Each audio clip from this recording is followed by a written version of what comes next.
Okay, I'm finally back live on YouTube, and now I'll go live on Facebook. Oh, this one, I can hear it from here.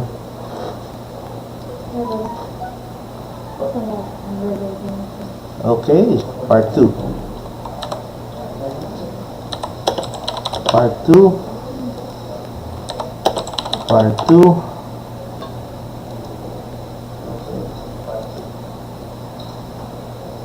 Alright.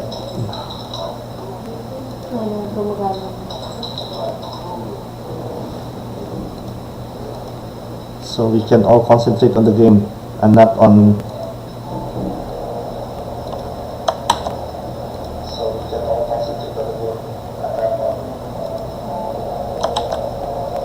send the link again, the new link. I sent the new link, Bertil. And on Facebook, hello po, we are about to start game 2. Yes, so players, I think we're ready. You may start game 2. Game 1 ended in a very interesting draw. The new link, I sent the new link, Bertil. And on Facebook, hello po, we are about to start game 2. Yes, so players, I think we're ready. You may start game 2. Game 1.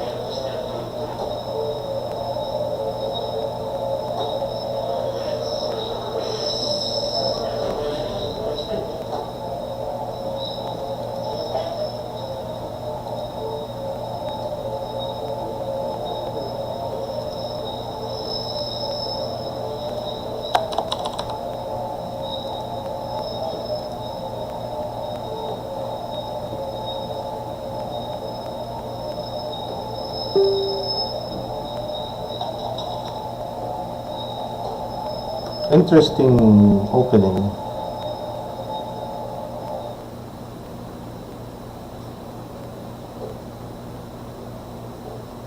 From our friend Bertil.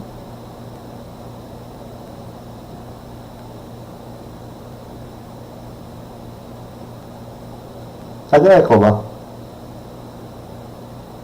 How's the sound now? I'd appreciate feedback sa mga nanonood sa Facebook or sa YouTube. Kumusta na po yung sound?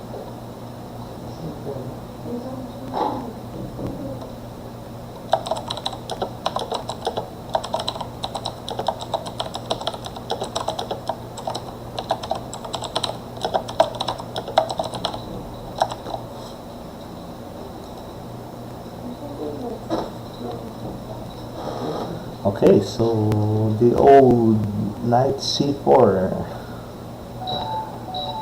with the idea of pushing the pawn.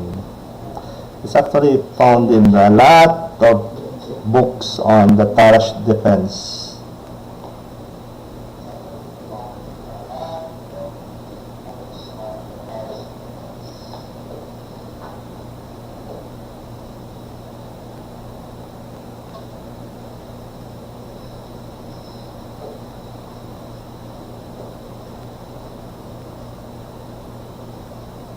So we can see that Bertil Svendsen knows his openings.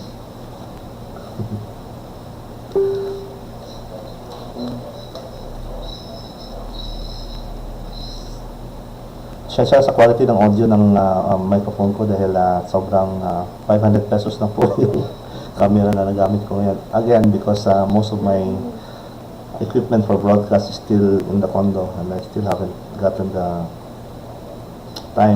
found the time to bring it here sa bahay. So next week po talagang iuwi ko na yung mga gamit ko. Nung hiniram kasi for the Eastern Asia Juniors Championship at nung binalik doon sa condo binalik at hindi ko pa na sa bahay. Pero boys and girls, watchers natin, nakikita natin na that knight c4 move in the Tarash defense is very, very common. Something that you have to weigh and analyze and be aware of.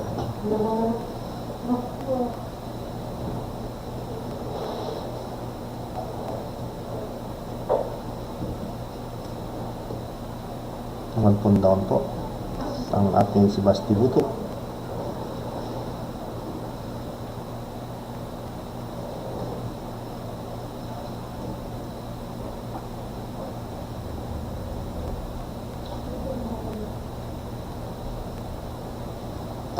First, yeah, Bertil Svendsen's speed rating is at 2253 in standard.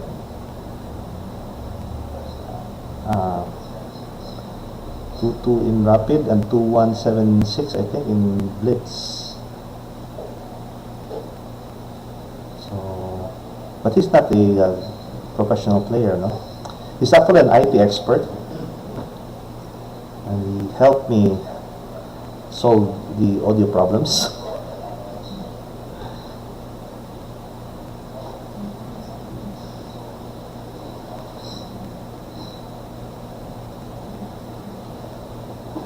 You can see that one pawn down po. Well, for now it's equal, but there's a pawn on b7 that's ready to be captured if white decides to capture it.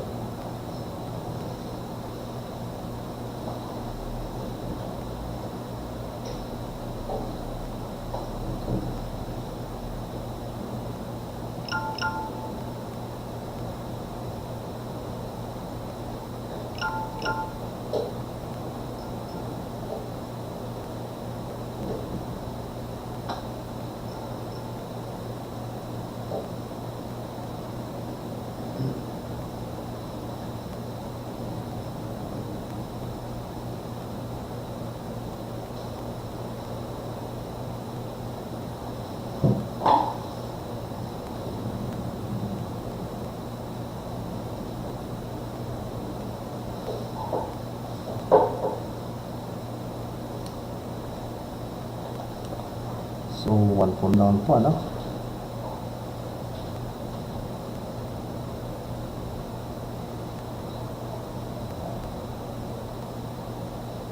So, will Bahser Buto pull out another FPJ and come from behind? Or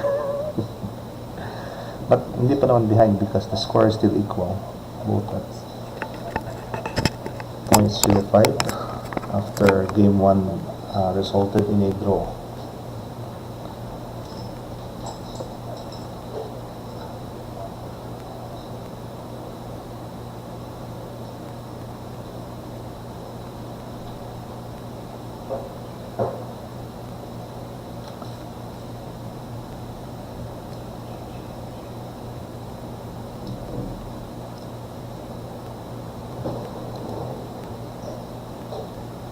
So sa lahat ng mga nanonood, alam ko marami rin nanonood from Mindanao watching their hero, Bahser Buto.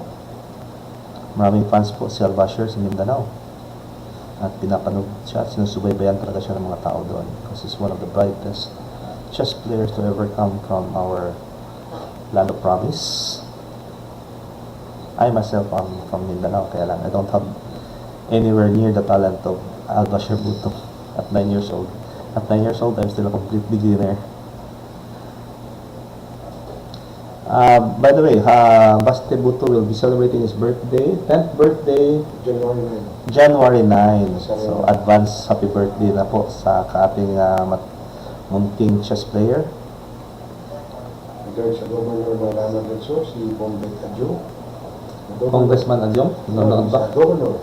Governor Bombet Adjong. ng Lanao del Sur. Yes. Nabati namin ang aming minamahal na governor ng Lanao del Sur, Bombet Adjong. Governor Adyong. Bombet, Governor. Bombet. Bombet. Bombet Adyong. His father is Ano din ako sa many, probably not many of you know that I also got my College of Law degree from Lanao del Sur, sa Marawi City. Mindanao State University in Marawi. General family. But I didn't actually study in Marawi because my satellite school sila sa Iligan City, where so ito po, 2 points down na po ang ating ano dito, no? Maybe he wasn't prepared for that knight c4 move in the Tarash. I myself have played that plenty of times in lightchess.org. It happens. It can be played, but it shouldn't result in material loss, actually. That's why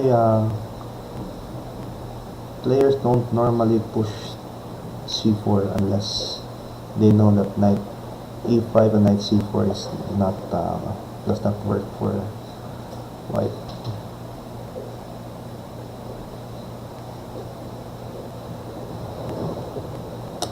Ang mga ating mga usual na manonood dyan, sina ating kaibigan, si Wilski.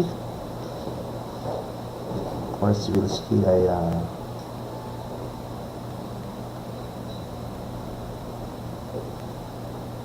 nanlalaro po sa ating executive circuit sa TECA. Chito Garma, join. Ba't nanonood ka lahat? Wala ka dito, Chito. Dapat nandito ka. Also, King Hari Das Pascua, International Master Hari Das Pascua is watching us now. Kumusta po? My friend from Mindanao, si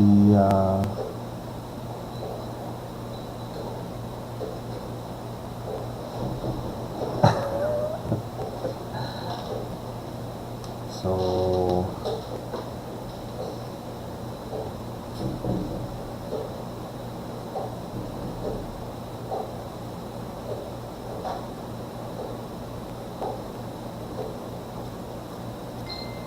one piece down po.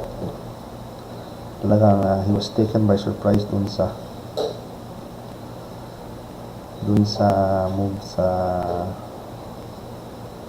ng Tarash.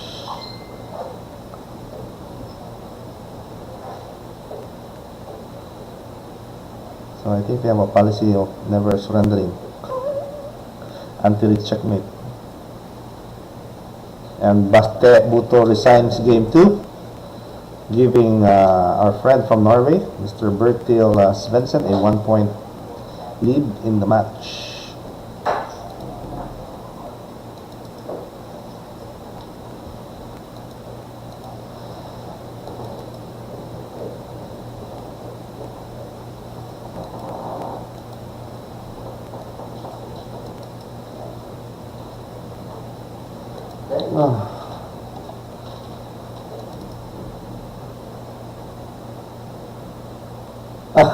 One more? Alright, so wait, I'll encode the result first, okay? So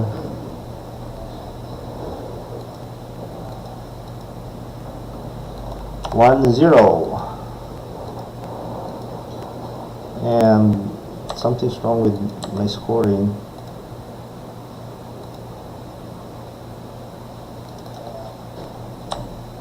$1.5.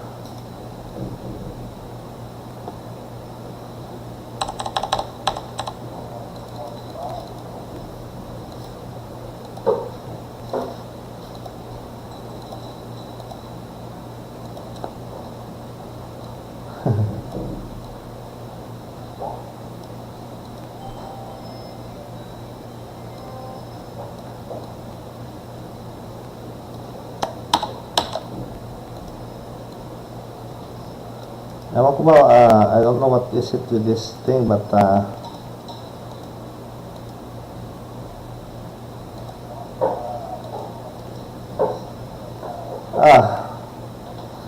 have to update. Anyway, let's go to round 3, guys. Round 3, we'll see Buto play white against Svendsen.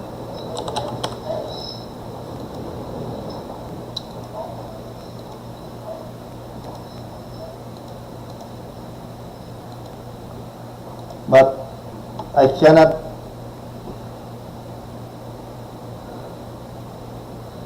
It's requiring me to update in.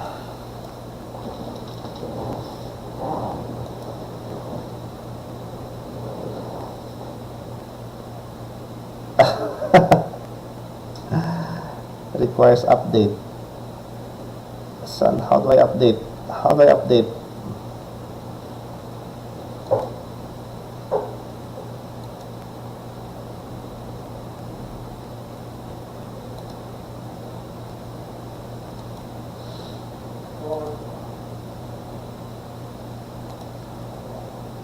Uh,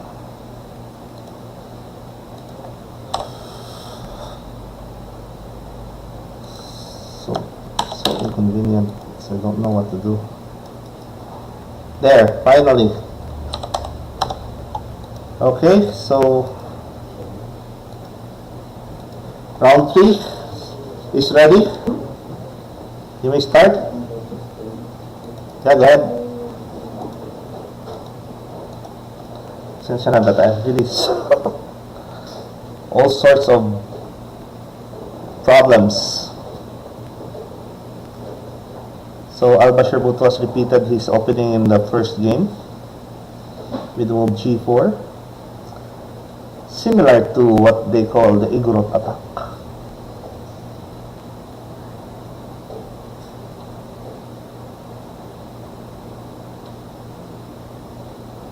Probably inspired by the fact that no other than Wesley So used the same g4 move in the Sicilian against Magnus Carlsen. Tata Steel Grand Chess Tour Rapid Tournament.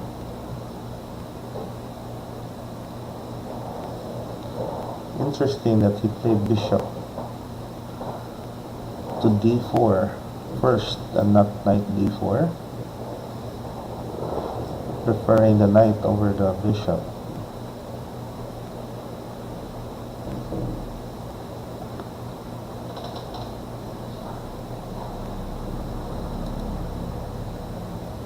Who wins? Well, nandiyan pa yung score natin, ano? Right now, it's Bertil Svendsen enjoying a 1-point lead, having won game 2. While they decided on a draw on game 1. In this game, Bertil Svendsen is playing black.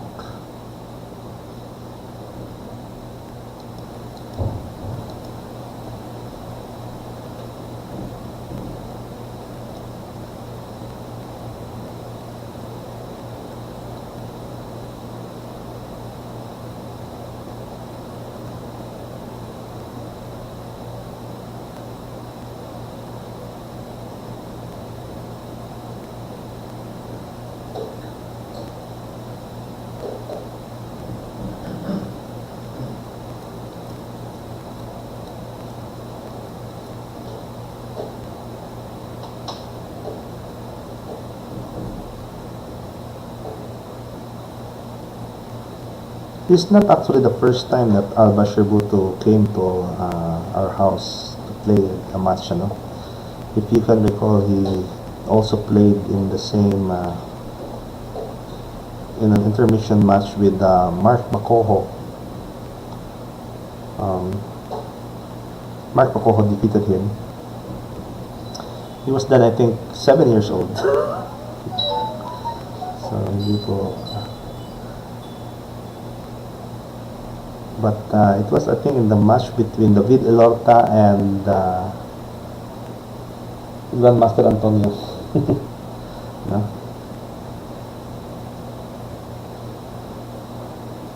But we had it was Bahser Buto then was really young, 7 years old. So you can see a very marked improvement from the last time that he was here. No. Bertil Svendsen, on the other hand, it's also not his first time to be featured in a live broadcast, because I also broadcasted a 4-man tournament between him, International Master Chito Garma, another international master from Norway, and myself. some months ago, when the last time he was here.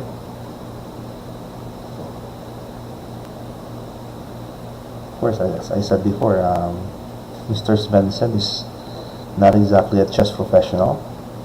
He's an amateur like us, a very strong one, rated at 2253 in FIDE standard. So, in FIDE rating, in standard, he outrates Bahser Buto by 800 points.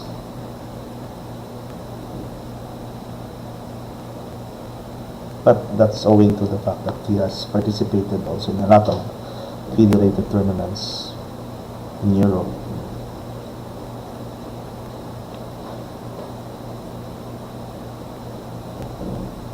So the structure of this game is more or less similar to the structure in game 1, except that in game 1 there was a doubled pawn on the d file,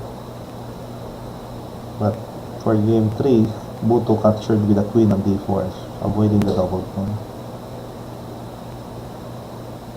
So Buto decides to sacrifice a pawn. Whether that is temporary or permanent, we shall see.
Bertil decided to capture on b8 with his rook. Which is interesting.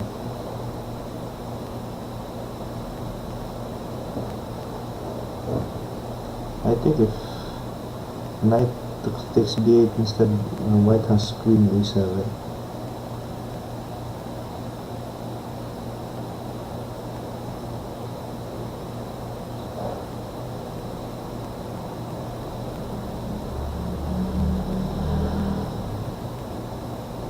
So materially equal, but that pawn on a black's a pawn is a dangerous passer.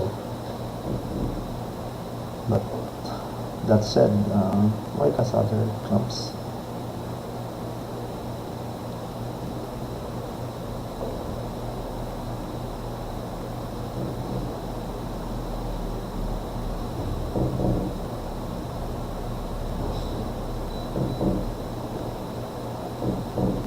Interesting.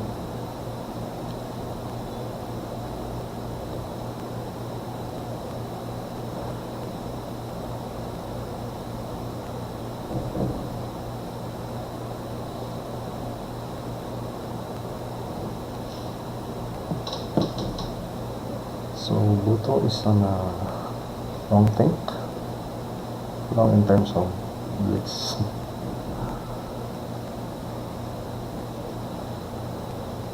After Bertil Svendsen centralizes his knight to e5.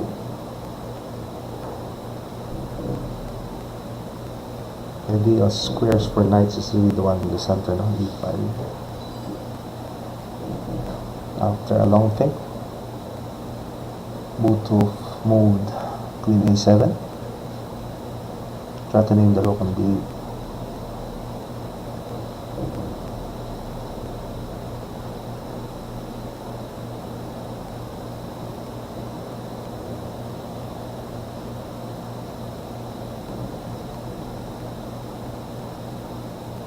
Interesting. Right now, materially equal, but it's a double-edged position actually, because, well, from the position of the queens, Black's queen is on a2, white's queen is on a7.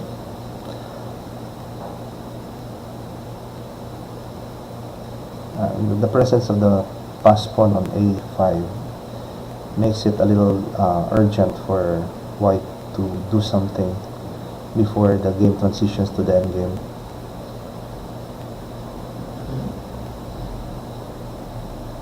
Cannot transition to the endgame without some advantage from the middle game.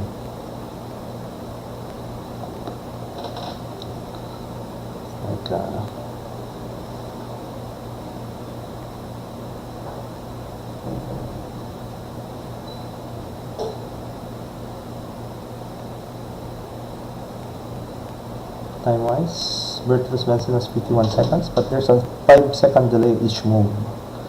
Para naman hindi tayo, no one can be flagged down.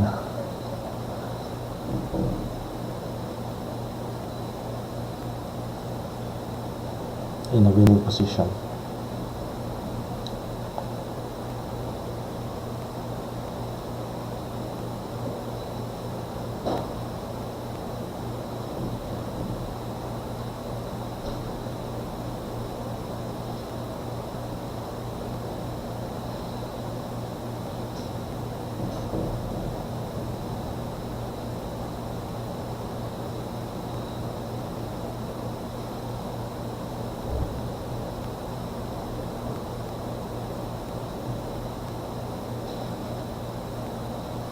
So,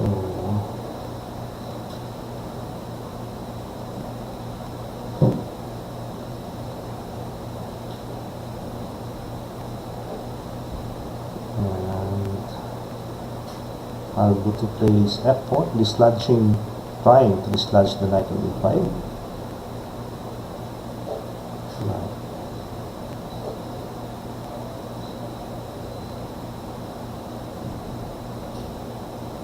After knight d3, Bahser played queen e3. Queen e3 po.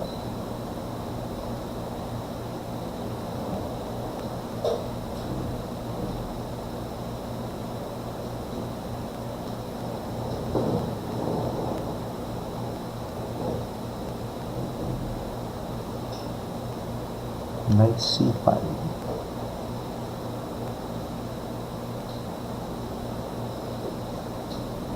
And that knight actually is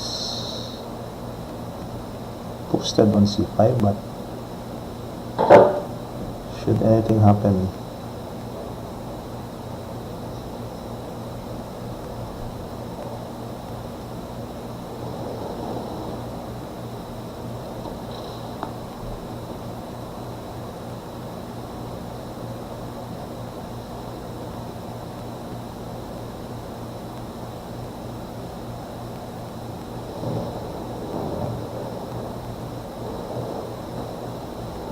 queen e4, queen d4. Why did I put 4?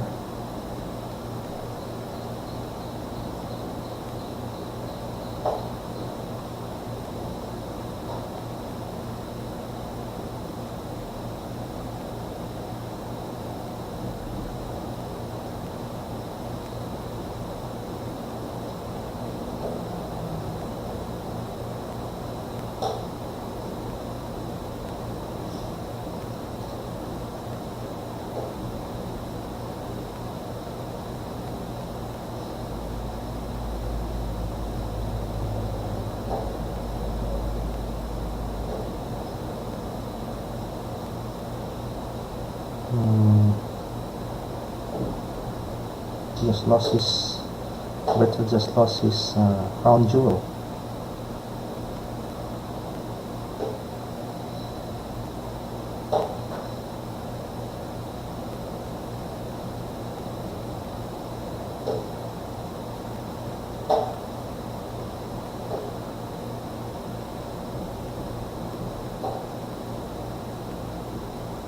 Oh, this time factor explains it. Both of them have less than 10 seconds left.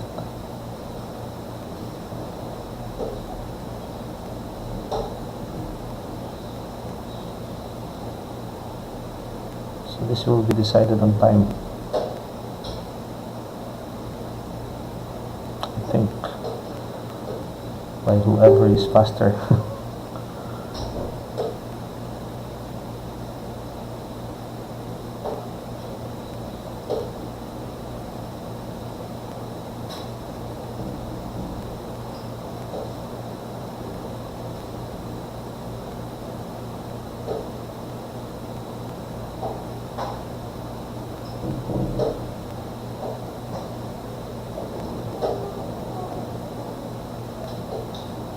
Liquidated to a winless middle game.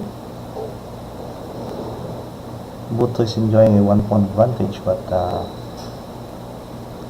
that pawn is a backward pawn on the c file.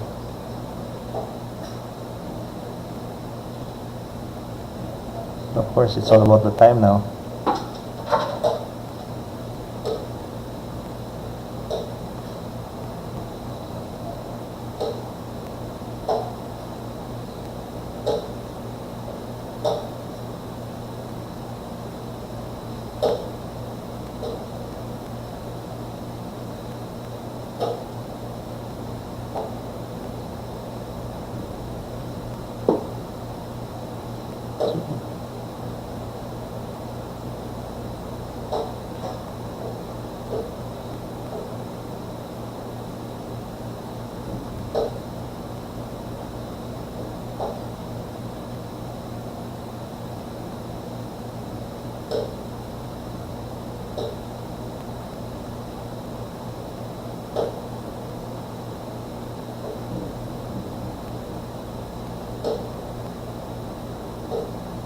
Wow.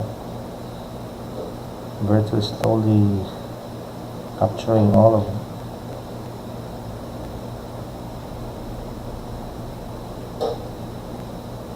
Oh, 1 second there.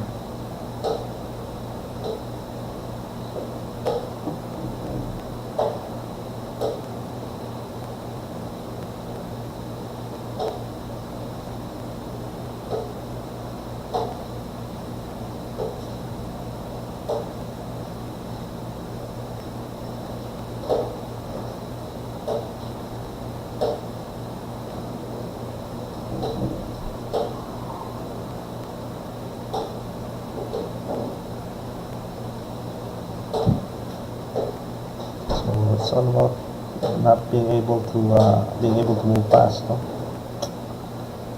Sayang, from a 1 pawn down, now taking from 1 pawn up, taking 2 pawns down. They say that a knight in the endgame is a very, very dangerous piece, and it is true. A knight in the endgame can be very, very tricky, and with time running out, you basically have no time to analyze all the quirky movements of the knight. That's why Baste lost 3 pawns from 1 pawn up to 2 pawns down. Now just 1 pawn down. But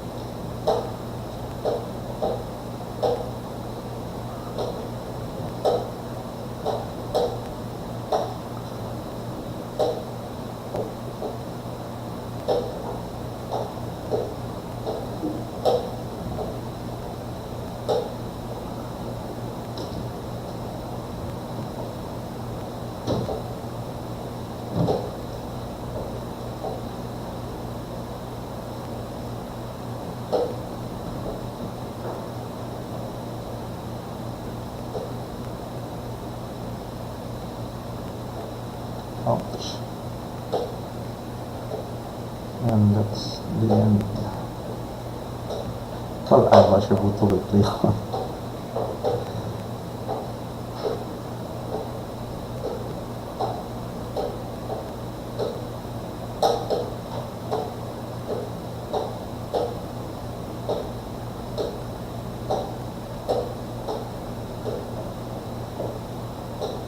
Alright.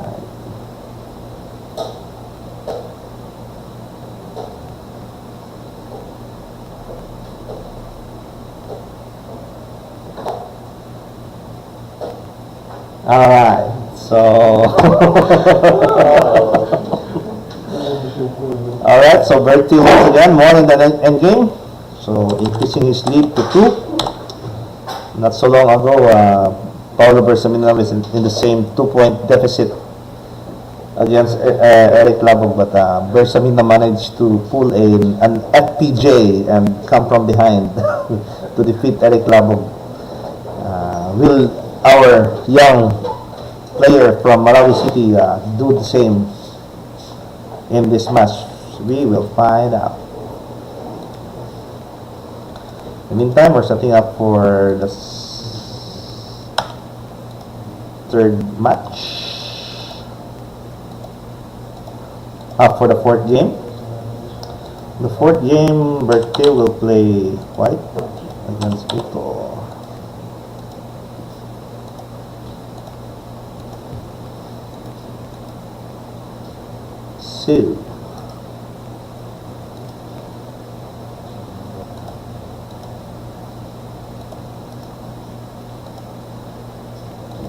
Okay, ladies and gentlemen, you may start whenever you're ready. But Buto is still on break. So whenever you're ready, you may start. Both players. Alright. So, kaya yan, baste. Fight. We have here a, I don't know.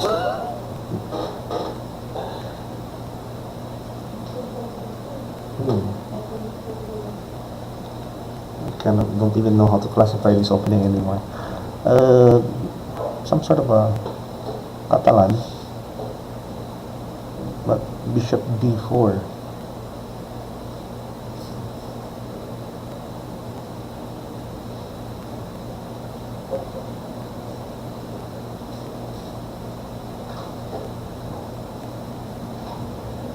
Interesting.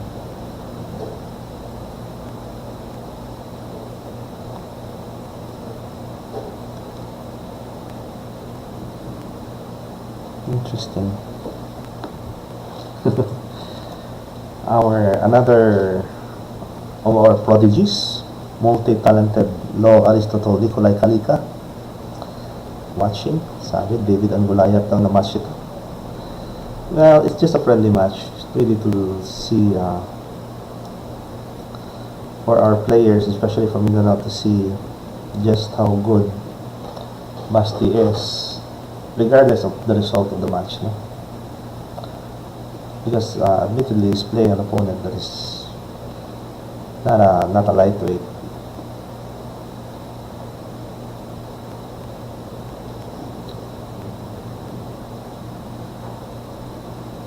But one thing is certain, being only 9 years old, Bahser Buto will just continue to improve as he grows older. They continue to work hard at it.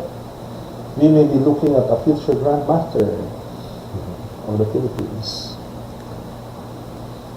in a few years' time.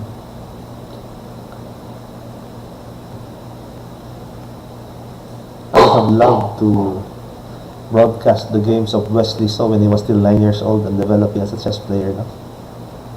Kaya lang nung 9 years old pa si Wesley, di pa uso ang broadcast. That would have been nice.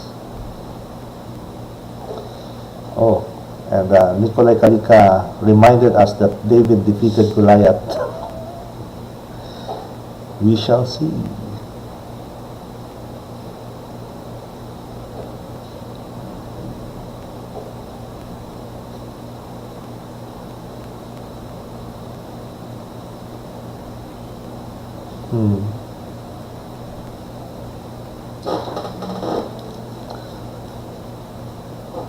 May humming.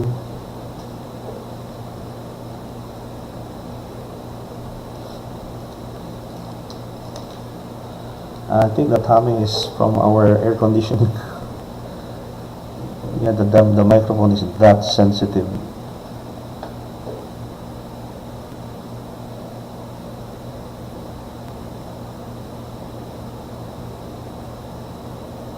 In this game, coming from a Catalan, Bahser Buto is playing black, enjoying, maybe temporarily, enjoying a one pawn advantage.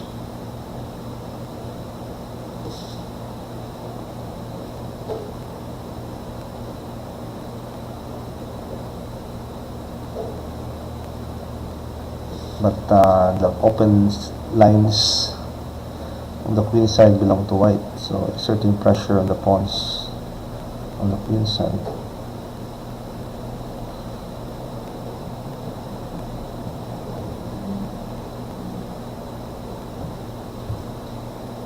Will white be able to regain his pawn with interest? Is the subject of the game. Black will do everything he can to neutralize the initiative of white on the queen side without giving back the pawn. Or maybe he can give back the pawn if it means grabbing the initiative by the end. Because in chess, especially in blitz, initiative is everything.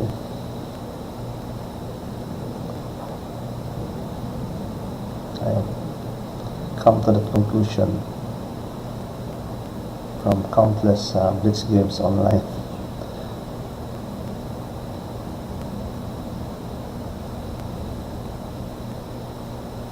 So, Bahser Buto, you have a fan, and Nikolai Kalika.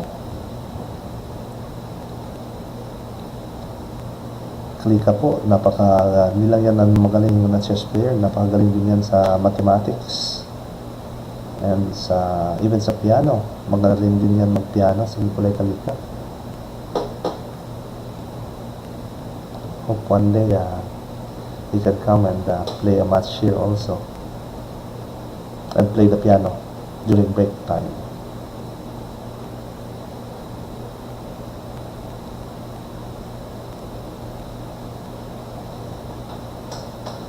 Knight c3, challenging the knight on d5.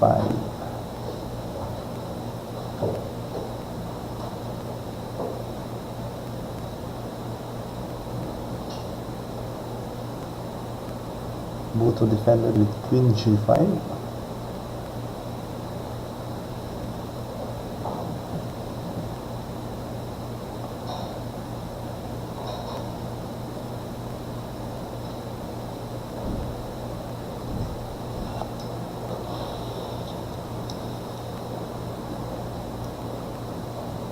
So, if I were to choose what to play in this position, I'd choose one.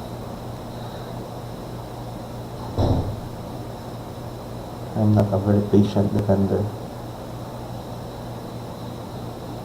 If you grab a pawn, you have to be prepared to defend patiently.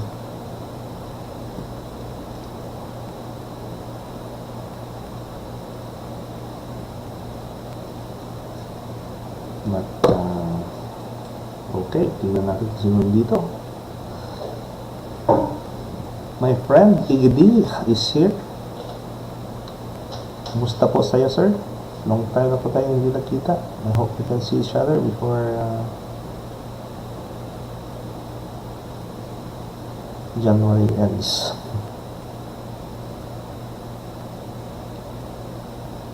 White played knight d5.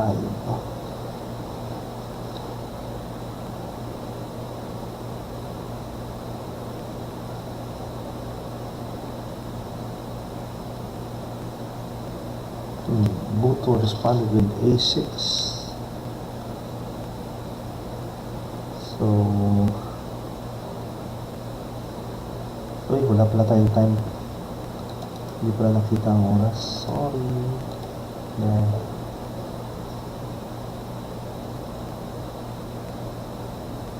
So, Bertil didn't go for the complicated line with bishop takes d5, but instead retreated to knight c3.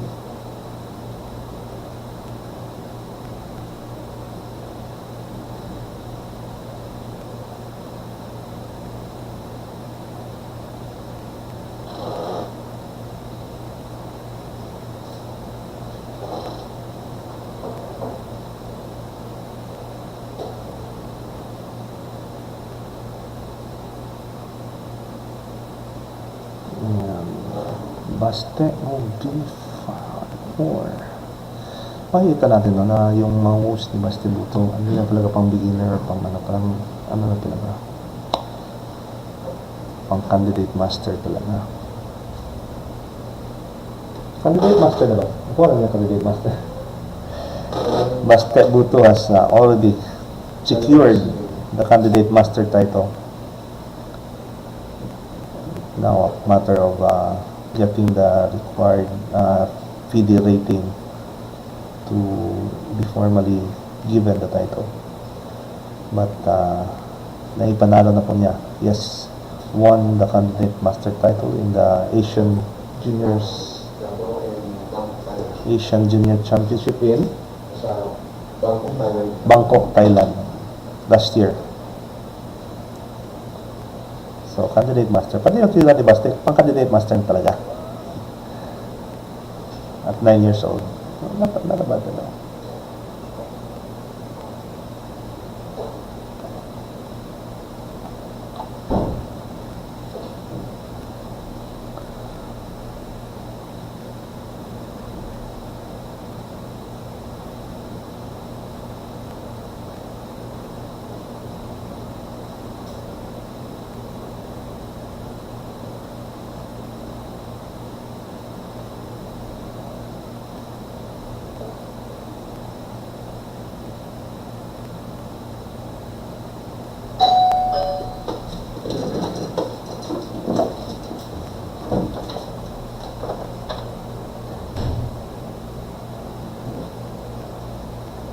Hello?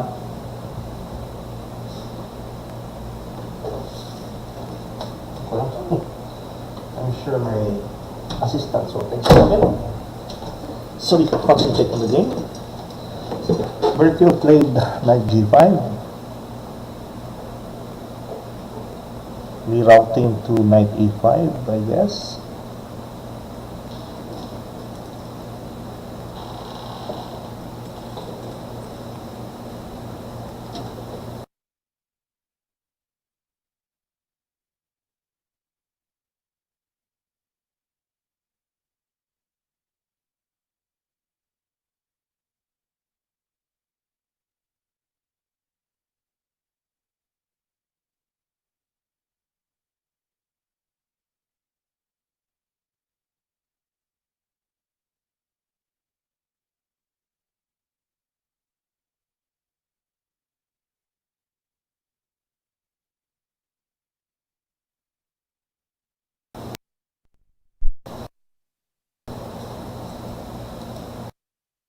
Hello?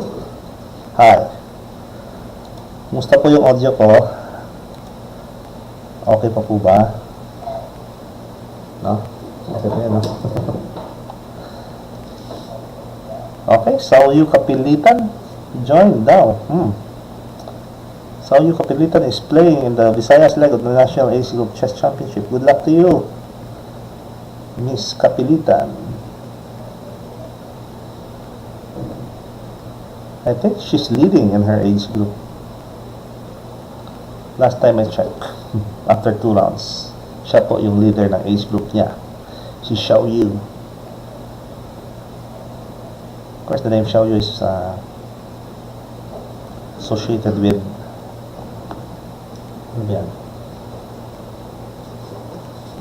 Tekken. The Tekken game franchise.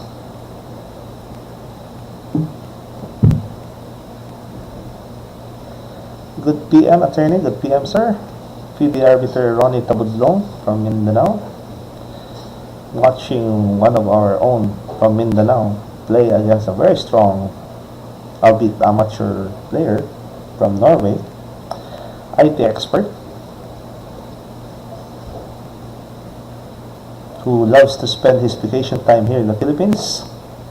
I met him last 2 years ago when he was a spectator of our national championship semifinals held at Alphaland Makati Place.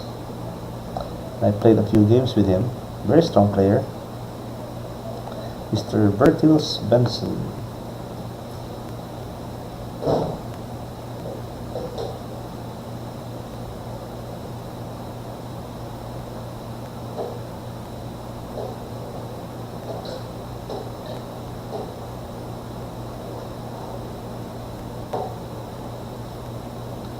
So there's already some changes, and both players are down on time. No wonder the pace has picked up dramatically the last few games, few moves.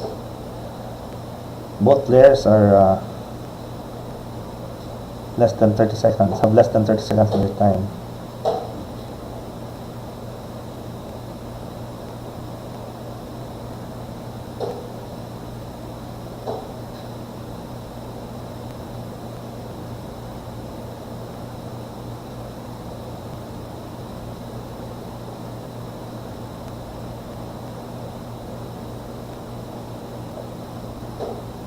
Both players have 9 seconds. Buto is pressing.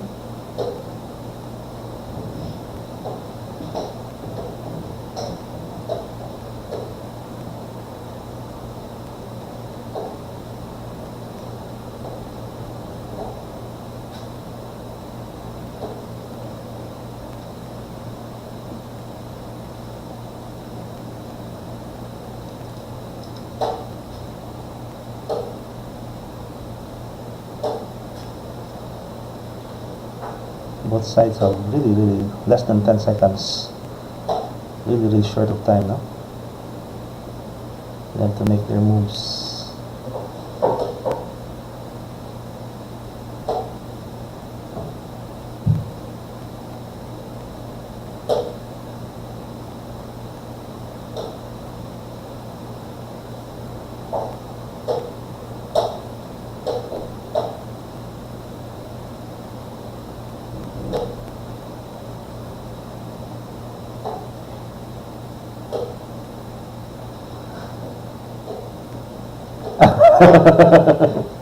Okay, Bertil resigns game 4, so we have a match. Buto clawed climb back and reduced the deficit to just 1 point by winning game 4 in a very exciting game.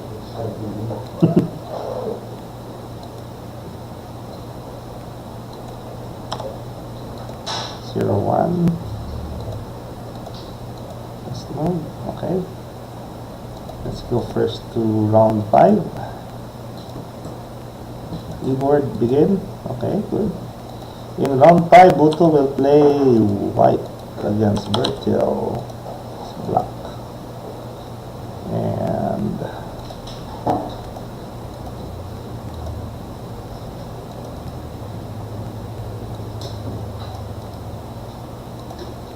round 5. Okay guys, whenever you're ready, we start. Bastet still has okay, so Bastet managed to win 1 game, game 4, to reduce the deficit to 1 point. So just like game 1 and 3, unlike game 1 and 3, instead of h3 and g4, Bahser Buto played g3 and bishop g2. The game I cannot forget in this line of the Sicilian with with g3 and bishop g2 is Balinas's draw against Bobby Fischer in the 1967, I think, beat Bobby Fischer challenge. where Balinas essay the same formation to earn the draw against a very strong player in Bobby Fischer. Hello?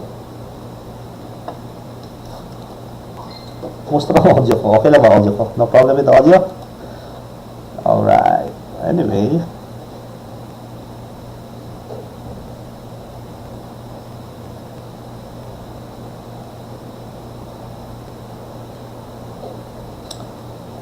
si Buto po is currently being coached by Chito Garma. Chito Garma can boast of having coached some of our grandmasters when they were still growing up, like John Paul Gomez, Oliver Barbosa, I think.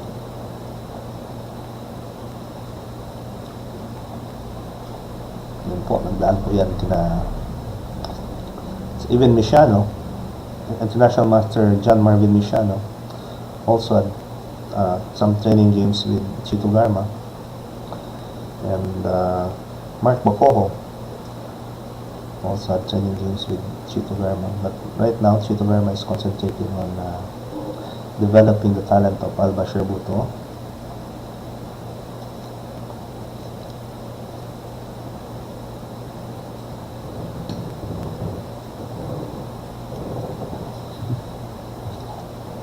Merienda po tayo ng Biko.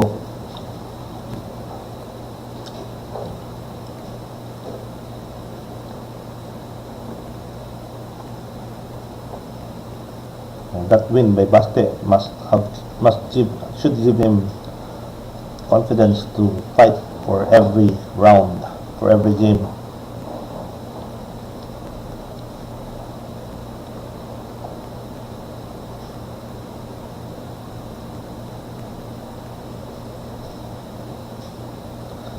The most difficult in a match is the first win. Once you get the first win, sometimes tuloy-tuloy yan. 5-5 ang signal. Okay 5-5.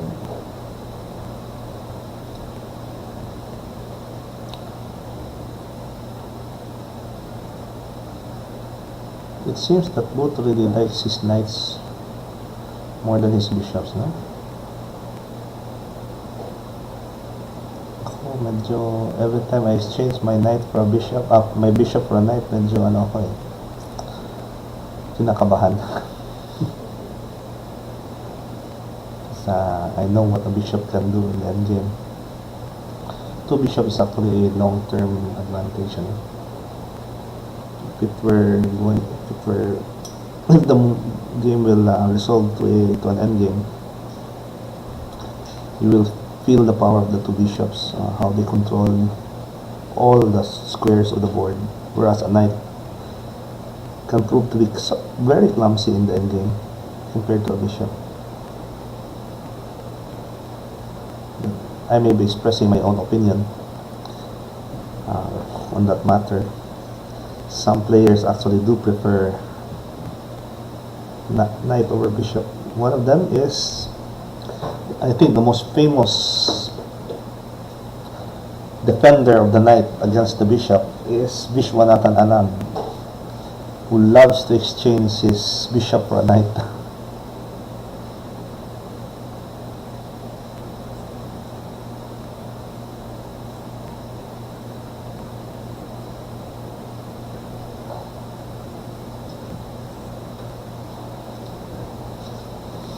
Kayo po, ano pong nyo? Bishop o knight?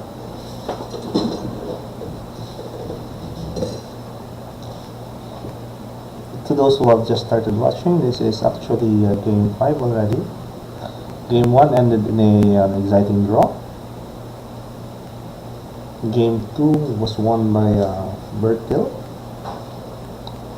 Game 3 was also won by Bertil. But in game 4, Baste narrowed the deficit to 1 game by winning game 4.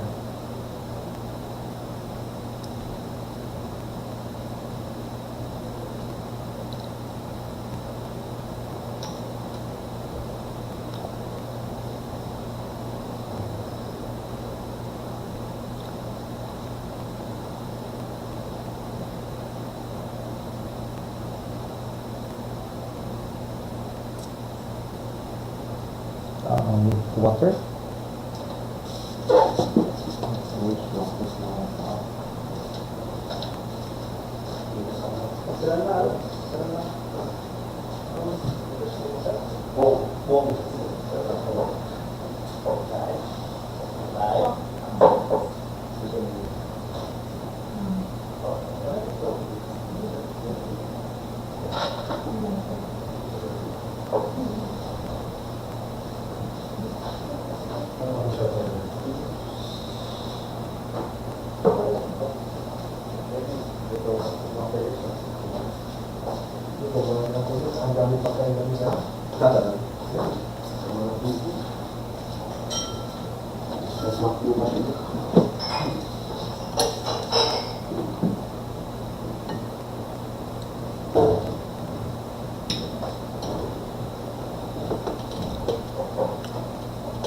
So in this match, almost all of the game for Basta is white. We see the move G5.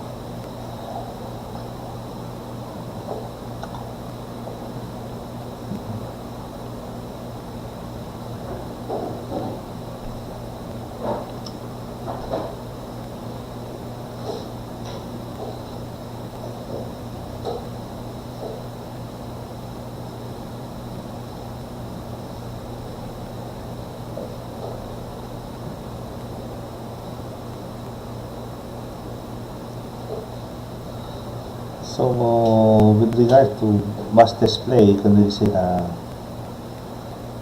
definitely the guy the boy at 9 years old has talent to make it really all the way to the top of chess mastery.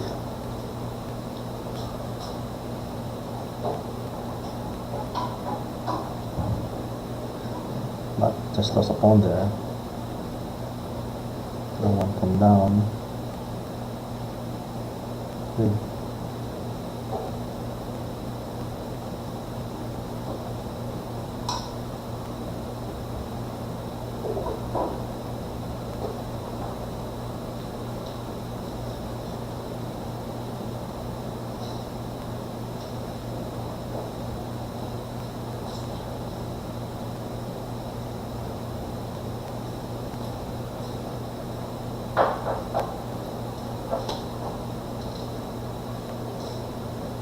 No.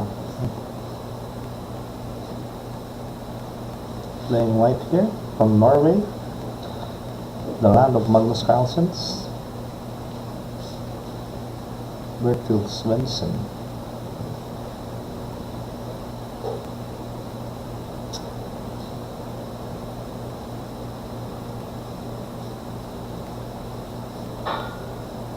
And playing black, playing white from the land of promise, Mindanao, Marawi. Pero si Baste, never lived in Marawi, ano? Hindi pa natin sa marami. Baste pala, although his roots are from Marawi, but Baste himself has never been to Marawi City. He was born in Pasig City. Pasig. Yeah. He was born in Pasig City. Jimenez. Ha? Ang mama niya, Jimenez. Yung mother po niya, si Jimenez Maquiliano.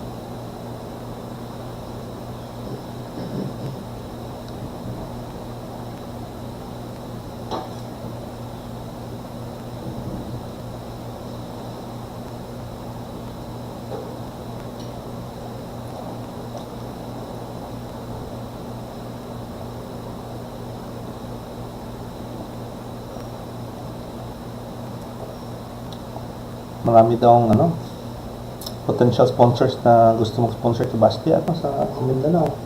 Pero Kausapin mo lang daw yung mga tao doon. Marami daw maraming mga generous na mga chess patrons doon. dati si Governor si Kuya sana sa kanila. May isa doon na sa Iligan di chess tournament, ini-sponsor niya 4 na teams. Sino kaya yun? Ha? Pangalan? Kalimutan ko eh. Sabi na dapat kausapin niyo kasi ano yan. Dati si Governor, si Buto yun, nag-promise siya na he will support kasi going to World Cadet nung umalis sila ng asa. On the time, na kung na kami, okay na. Dapat kasama si Chito Barma, hindi rin nag-reply sila. Siguro baka na-busy. Siguro kailangan lang niya ng, parang kailangan lang niya ni Governor na kung totoo. Yun lang ang kailangan niya. Kasulat. Ay, yung mga sulat. Siguro kailangan ni Governor. Sana nakikinig si Governor ng akala nila kasi baka kasi karamihan niloloko lang ba. Parang alam ko maraming the name of Bahser Buto very well known even sa Mindanao. Pero pasalamat namin ko ng Carissa. Minsan nagkukuha sa kanya nung dati sa China, hindi nagpapakilala. Pero China, ano pa si Carissa. Minsan may nagkukuha sa kanya. Papasalamat kami ko ng Carissa. Agad yung nakita siya sa akin ng Bangsi. Si Richard Kimo, may isang hardware, nagbigay ng table sa amin para sa sales club namin sa bahay. Okay, so Bahser Buto actually managed to recover one of the pawns. He's still one pawn down.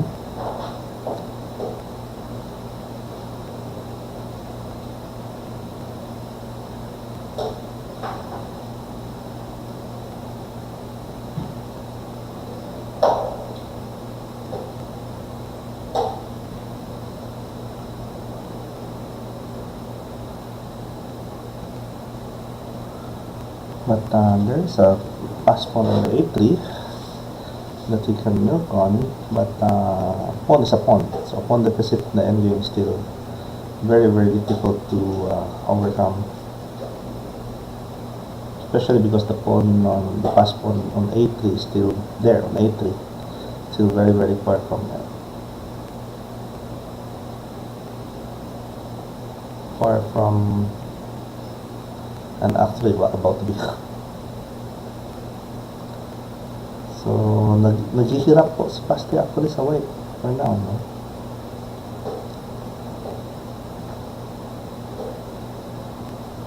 This will be his second loss as white. If ever matatalo siya dito.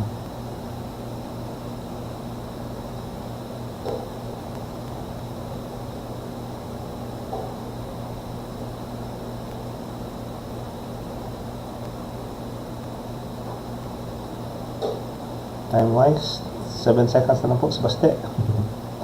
Whereas Bertil still has about 25 seconds left.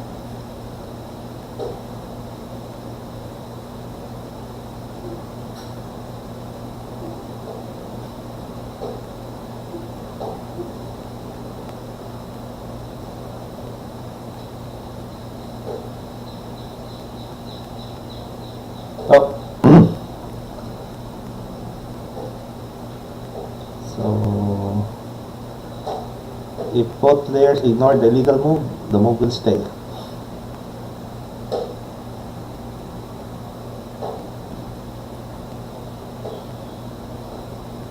Oh, wait. Not yet. Not there. Okay.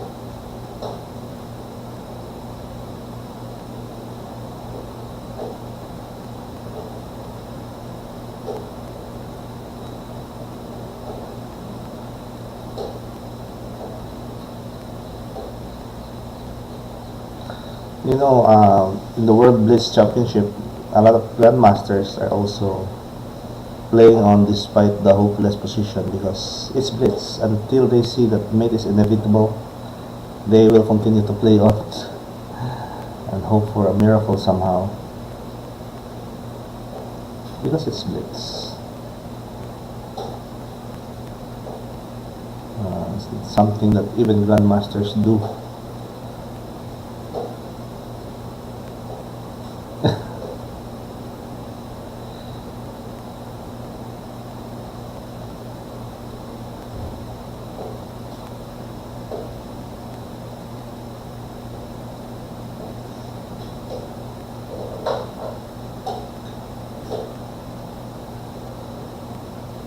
there are still possible drawing lines kasi.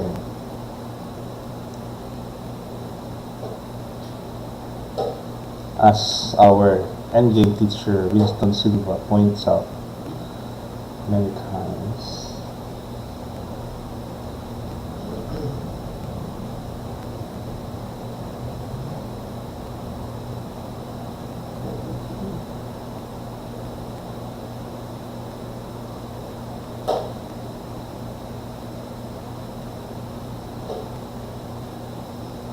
But with 5 seconds delay, it's checkmate. Or should I say knightmate?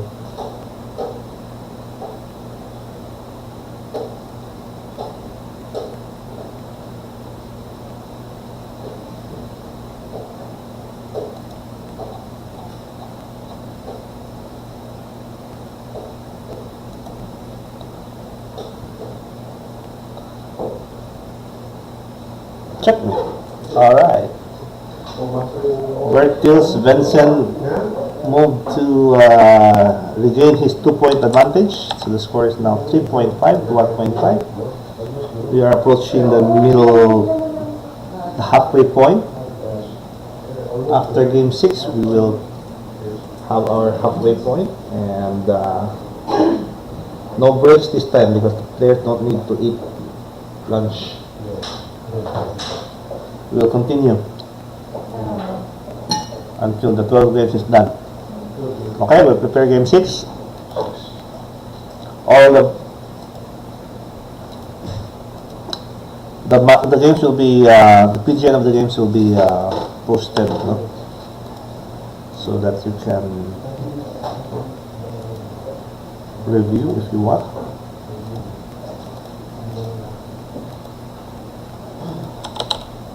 But one thing sure, Baste needs to strengthen his white. Kasi continue daw. Akala din. Baste needs to strengthen his white opening because his white opening is being destroyed by Bertil. Bertil has already won twice against the white opening of Bahser Buto. So guys, whenever you're ready, you may start game 6.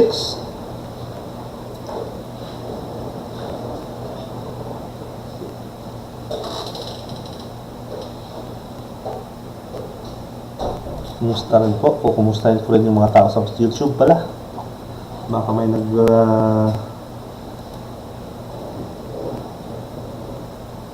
hello! Uy, si Arden pala. Arden Reyes is watching on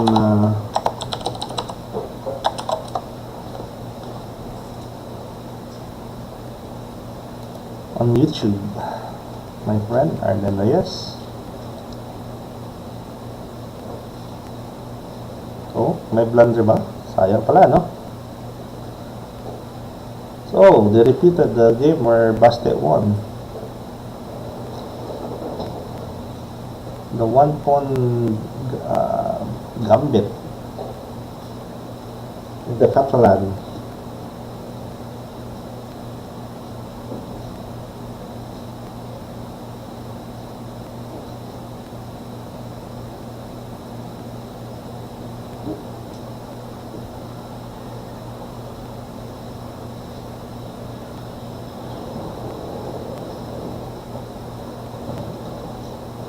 Interesting that Bertil would repeat this opening, but this is already different from first game, no?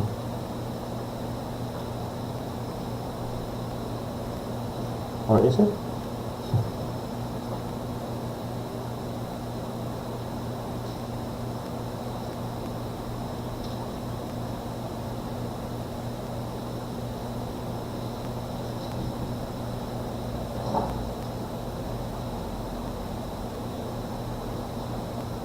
Oh, time pala. Sorry. Thank you.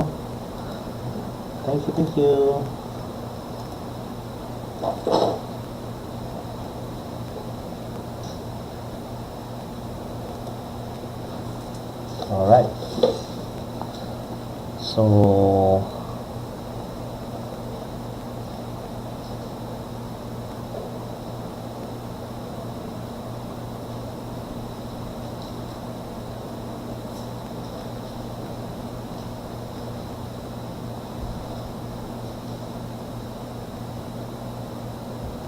knight c4. Actually, the knight c4 is attacking indirectly that bishop on c3.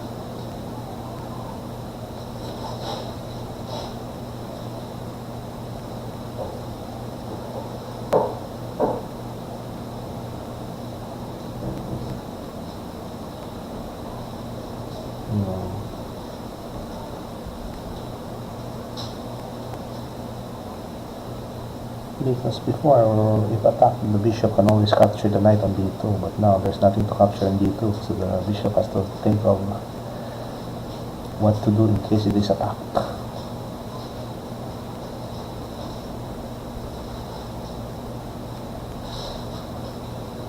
And there was a knight work overlooked by Bahser Buto in the previous round, which could have allowed him to win that game. I guess, maybe, I don't know. Bahser, after a long think, played bishop d7, completing his development and putting off the question of where to put the bishop on c3. Wait.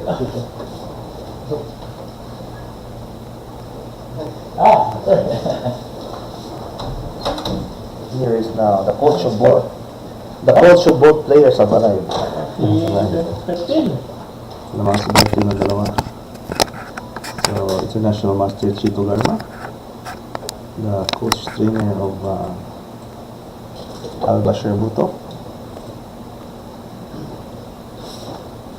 At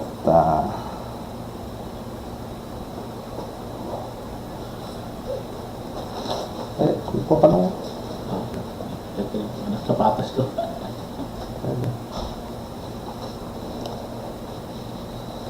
Bertil has sunk into a long think after bishop d7, probably thinking of ways to harass that bishop on c3, which seems to be so out of place. It's like an infiltrator deep into the enemy territory, whereas his other comrades are in home base.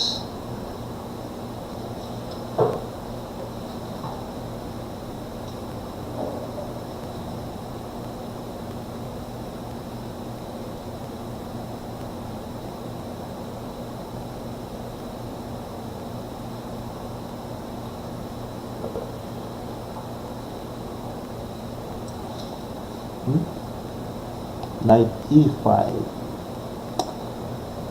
Knight e5, the main purpose of knight e5 is really to increase the scope of the bishop on g2, no? Whereas before it was blocked by its own knight, now it's free to attack along the diagonal of the h1. Knight c6.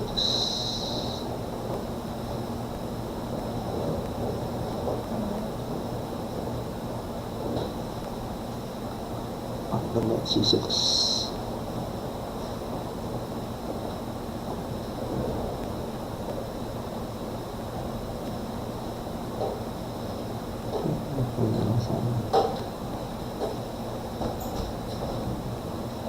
So allowing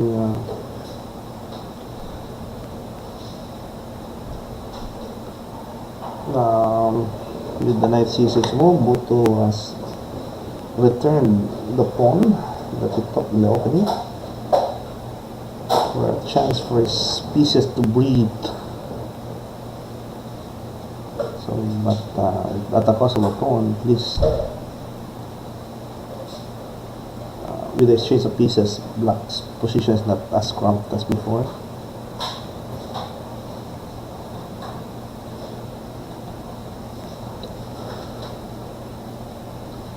Oh, Master, mag-comment ka dito, Ah. Master.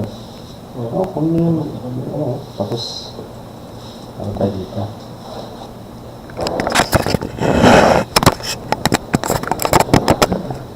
Ano ka? Pwede mo.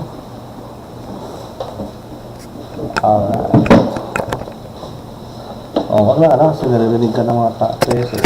General evaluations lang. Ha? Maganda yung kabayo sana. Kaya lang, baka kung magpagsakan, pero perfect slow.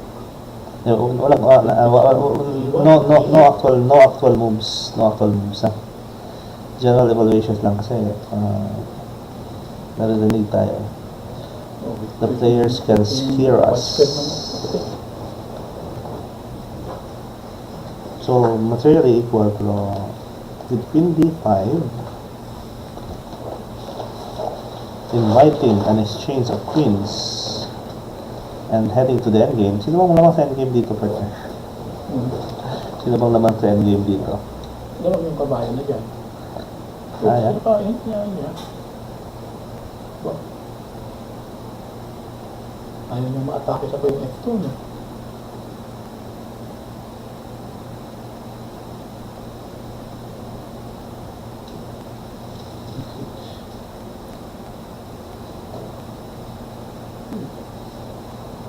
Knight c3 is an interesting move. Another black piece goes into enemy territory on the very same square where the bishop once stood.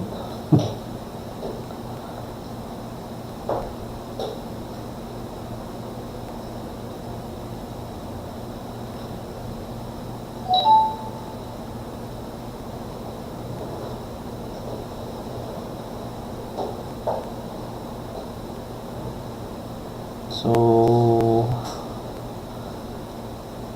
the positions simplify it. It's simple. Materially is still equal.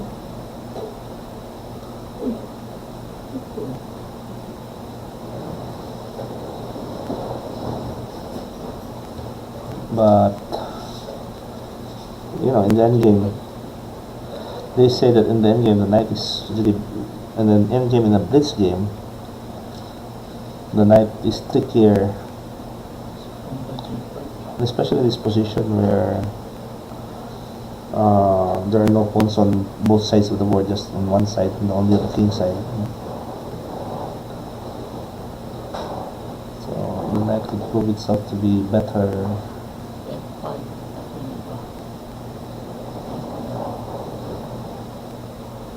Better than the bishop.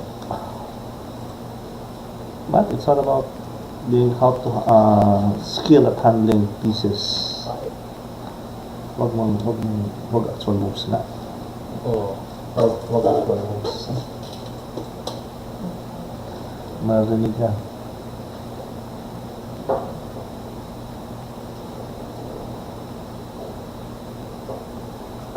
Bishop a3. Why is what is the purpose of bishop a3?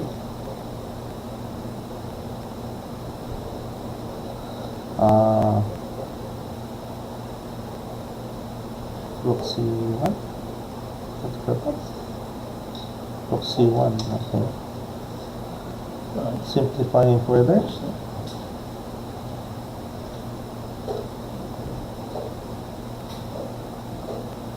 So also in the end game, guys, very important to activate your king.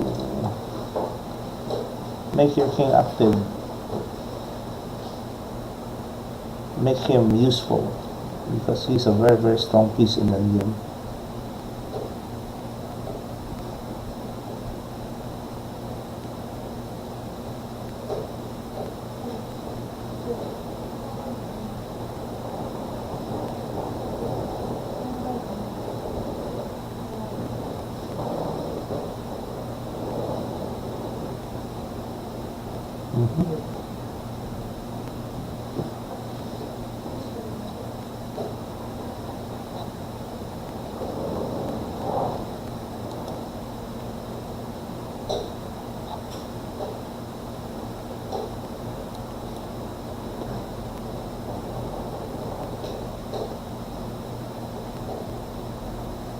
Equal material, bishop versus knight. Tingnan natin. Sinong mananalo? Of course, if your opponent is a white bishop, as a black squared bishop, then it pays to put your pawns on the opposite color because the bishop cannot have any object of attack. Si nakapanalo na? Isa. Basta nakapanalo Isa, pero tatlong talo. Yeah. So that's why Basti's pawns are all on white squares, so that they will not be a target of the black bishop, the black squared bishop. And then it's about controlling squares, key squares. Key squares that if occupied by your pieces or your king will spell victory. Ano ba key square dito?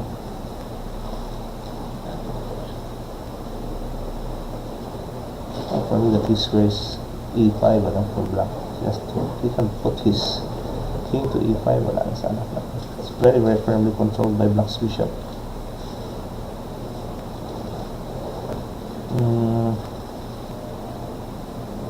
For white naman, his key square is C4, kasi with C4 he could outflank attack.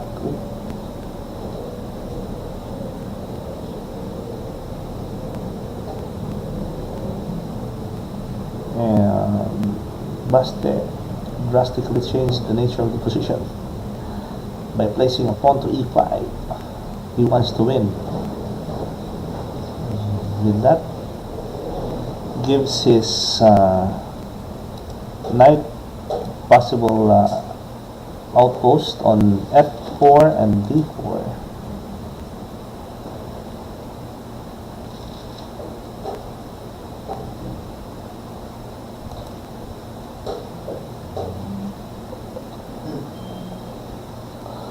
Both players are under 20 seconds now.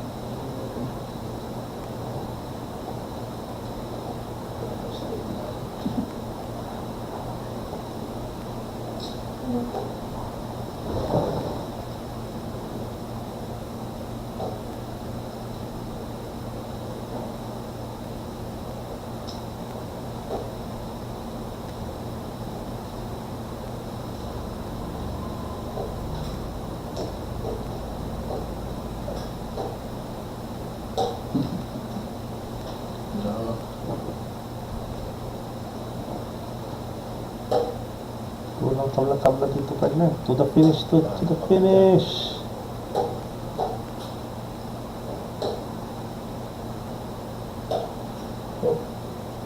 Ano pa? Loko pa. Side pass to. Pili-pili ni Baste. Theoretical draw yan, ha? Okay.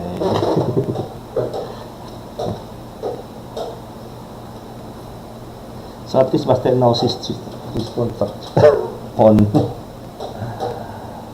Okay, so game 6 ends in a draw. So we will let the player take a 10-minute break while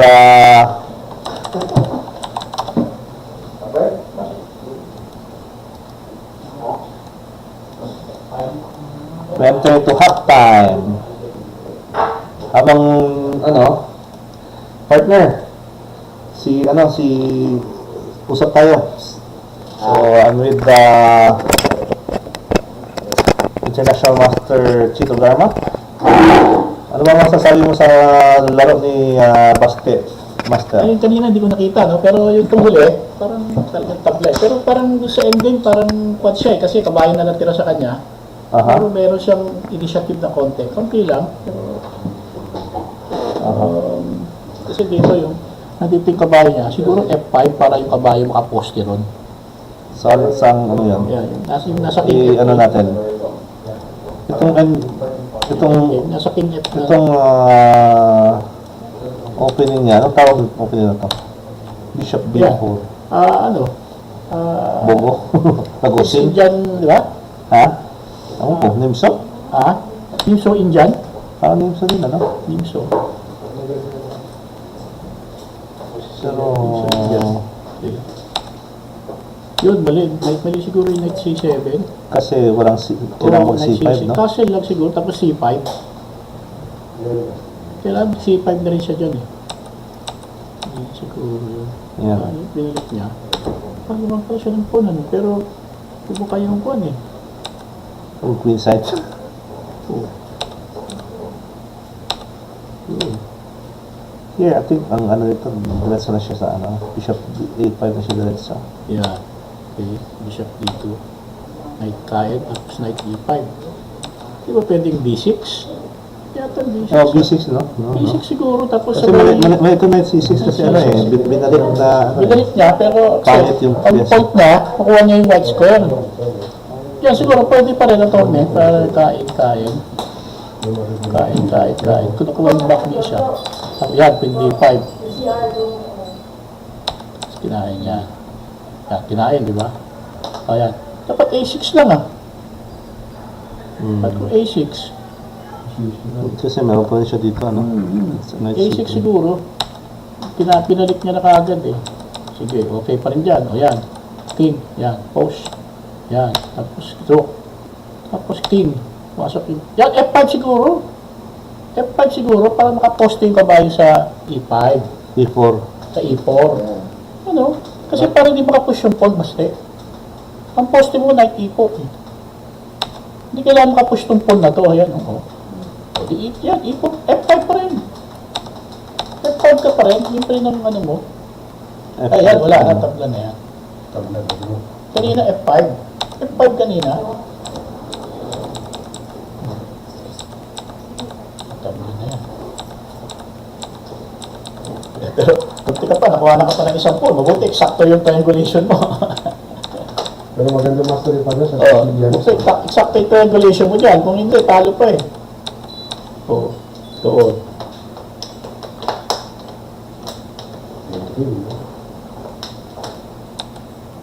Oo.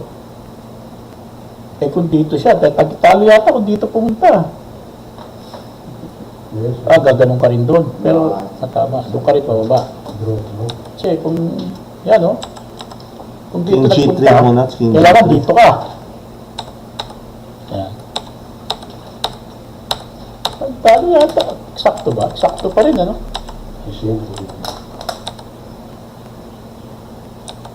Wala pala. Ano na? Eksakto pa rin ang tabla. Pero, yung panalo mo, F5. For sure. Parang nakaposte ka sa Knight E4. Alright.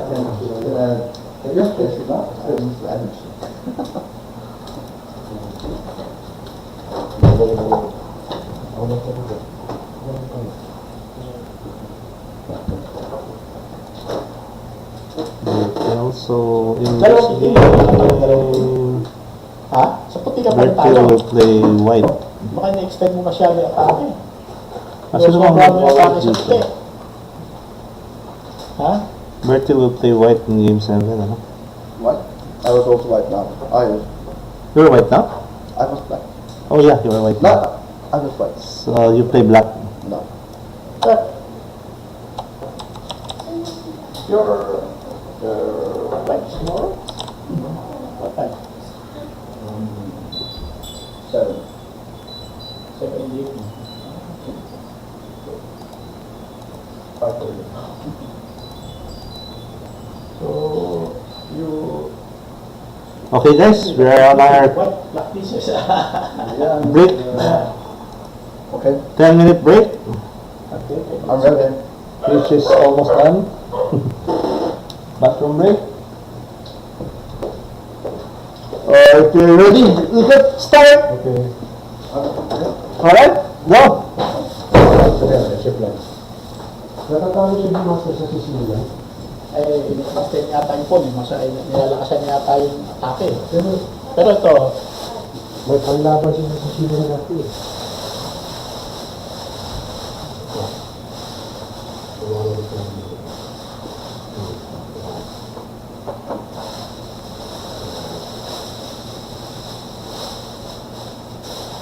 Ito masyadong overextend ko.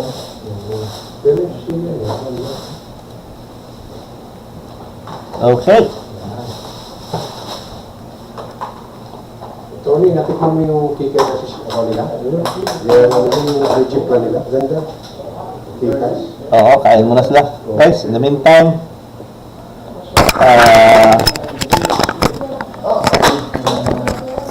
dahil ko lang po sa mga nanonood, ano? Both live and to those na mag-nanonood sa replay, parehin na kayo ng membership nyo. We have already some players who renewed their membership and paid the membership fee of 300 para makakuha kayo ng bagong ID from NCFP. This will include your PDID number. Kasi po we will strive na yung mga tournaments, the official tournaments ng NCFP ay federated na, and for that kailangan all players must be federated. Kaya kung hindi pa kayo renew ng membership nyo, mag-renew na po kayo by getting the membership form online in our NCFP website or in our Facebook group page. At I've talked to the makers of Project Moab. Yung next na release ng Project Moab will have 20,000 titles, and it will be released via email na po. Hindi na po natin i-post sa Facebook. Via email only to those who have already renewed their membership and have submitted their email addresses to the NCFP. So may mailing list na po yung NCFP sa mga members na nakapagpili na, at yun po ang mabibigyan ng bagong version ng Project Moab, soon to be released in the 3rd week of January. So in the 3rd week of January, babalik na po ang Project Moab. But it will be released via email to those who have already renewed their membership. So, para member na po kayo, marami pong benefits. You'll get your PDID number, you'll be entitled to join the federated tournaments of the NCFP, and Project Moab and all, may mga newsletters na po yung i-release via email to the official mailing list of NCFP registered members. Alright? Okay.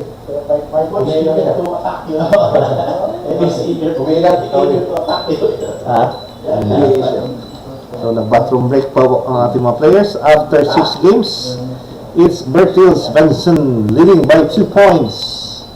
So, the question is, can Bahser Buto do a Fernando po May tanda ba siya sa Sicily? come back in the second half of the match?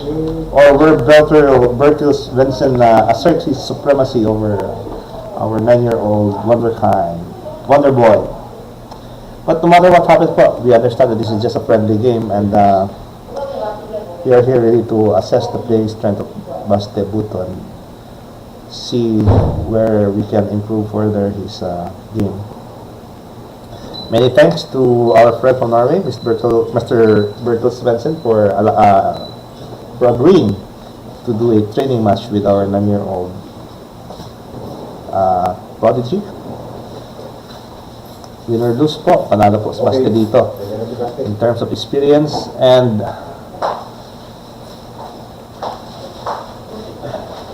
knowledge. So, you're ready to play Game 7? Ready when you are?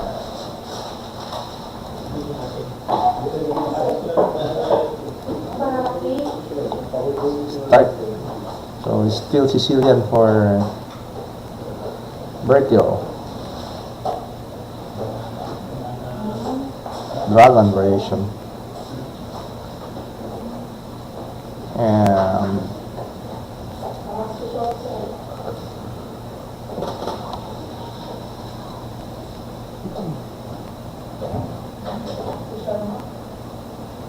sticking to his guns, to the opening that he used for games 1 and 3 and 5. No, and game 5 pala, nag-ano pala siya, nag G3 instead of H3 and G4. But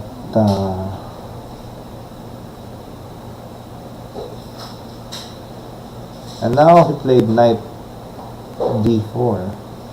In the previous game, he played bishop d4.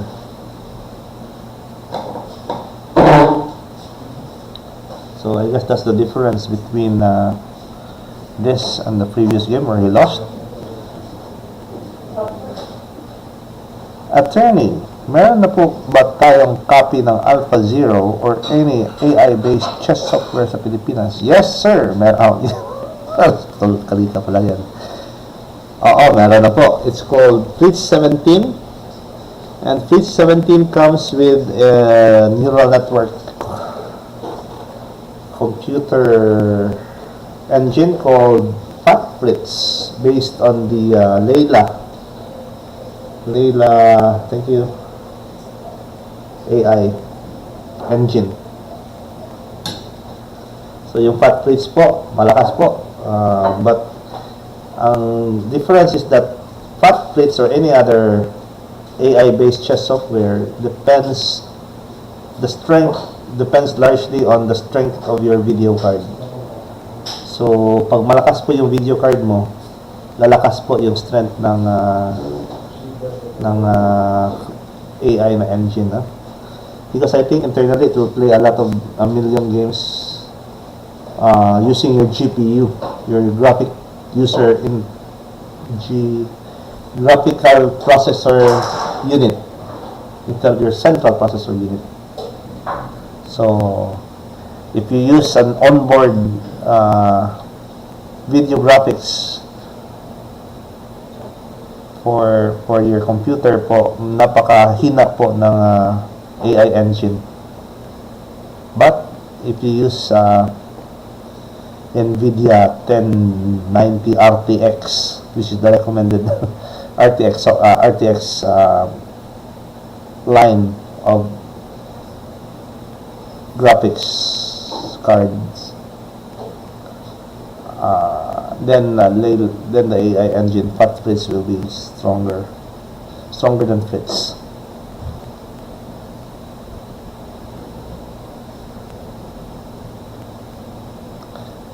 So how to get Fat Fritz 17?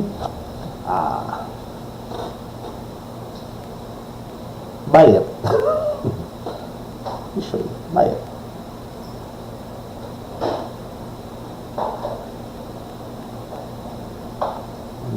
Chess-based website.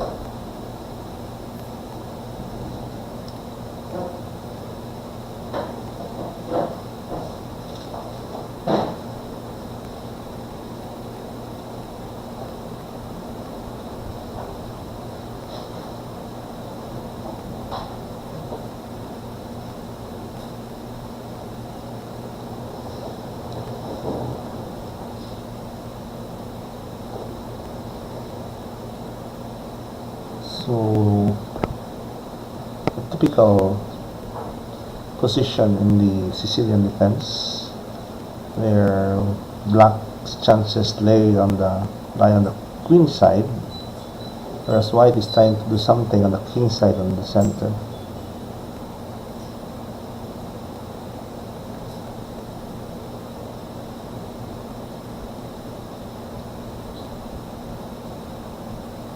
They play this position of every white game ni Bastel, except the game 5 where Bastel played g3 and bishop g2 instead of h3 and g4. But the results have not been very good for Bastel. Triple teaming on the e file. Yan yung Alekhine's gun, because Alekhine's gun would have the queen behind the rooks, which is, I think, the better configuration.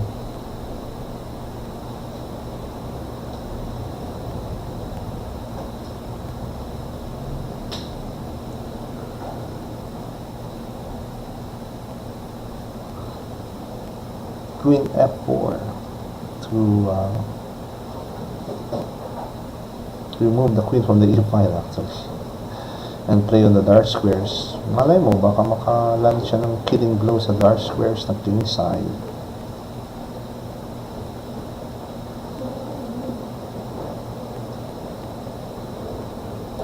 Knight e5, of course, to defend against the threat of rook e7.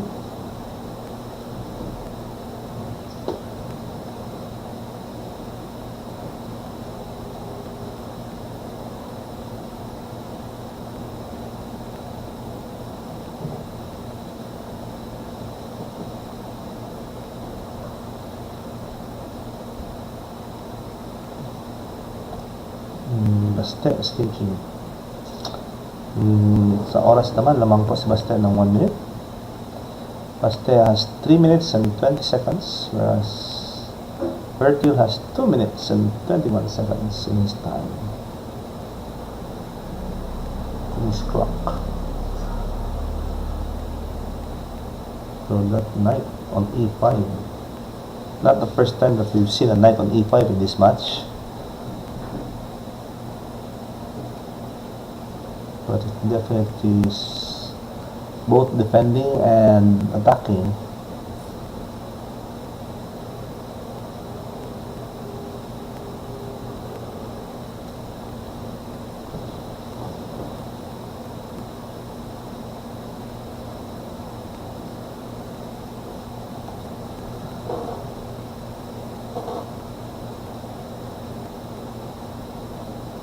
Baste has stopped for a minute already in this position.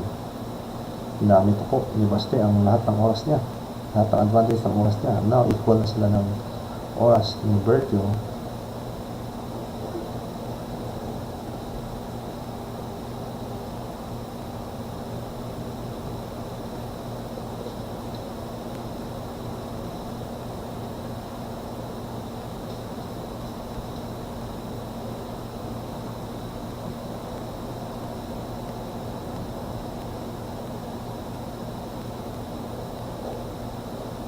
We decided to play Queen B2.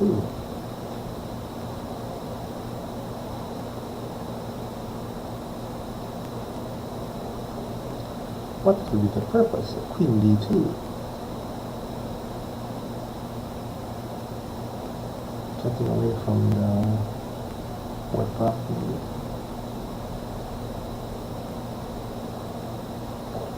So knight c4. Threatening both the queen on b2 and the pawn on b2.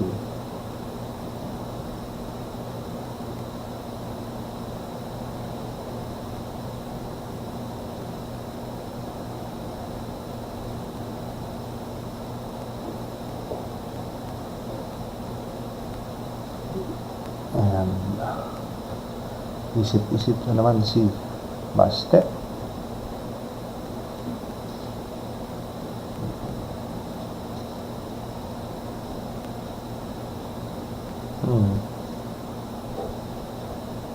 Decides to attack the e7 pawn with queen g5.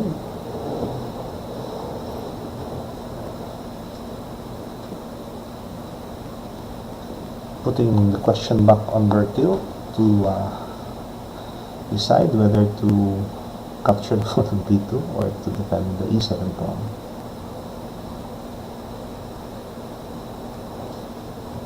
Ano kaya ang gagawin ng ating player from Norway?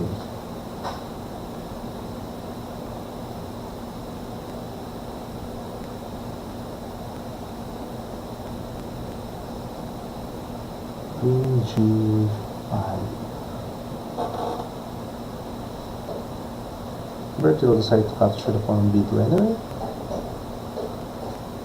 and Buto proceeds to capture the pawn on e7. So materially is still the same, equal, although pawn structure, in terms of pawn structure, both of them actually have 3 islands. 1, 2, 3, 4 islands versus 3. No, 3 now. 3 versus 3 and 3. Basically still equal.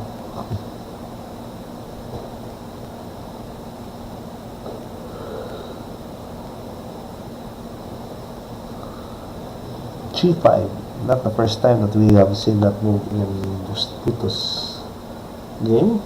Mahilig talaga mag-G5 si Buto.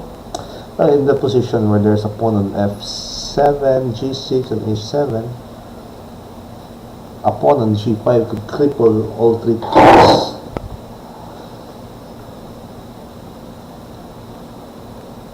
Restricts the movement of three pawns. So not a bad move or a bad idea at all.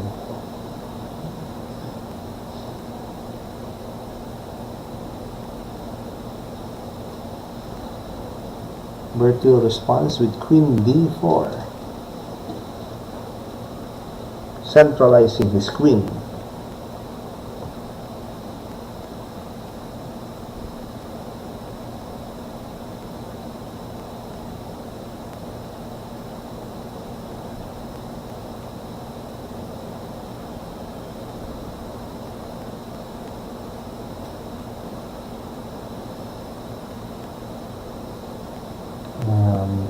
Ubusan na naman sila ng oras, mga kaibigan.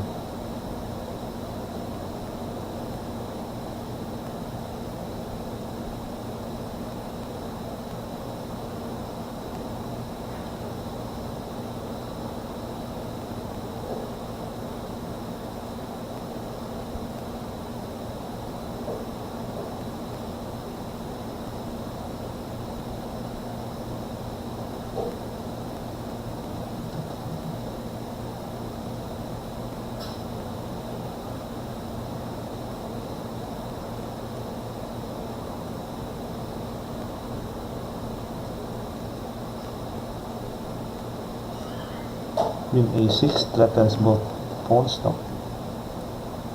Queen a5 and d6, but d6 is now indirectly defended.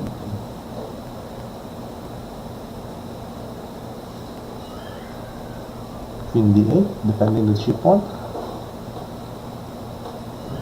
And it's a battle of maneuvering. Improving the position of your pieces. Time is running out for both players.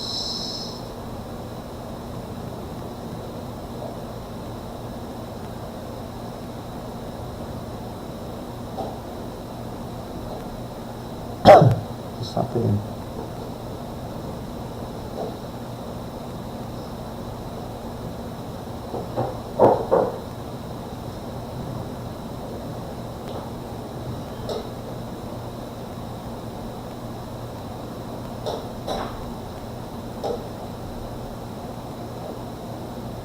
Both of them have 10 seconds left, you know, in their clock.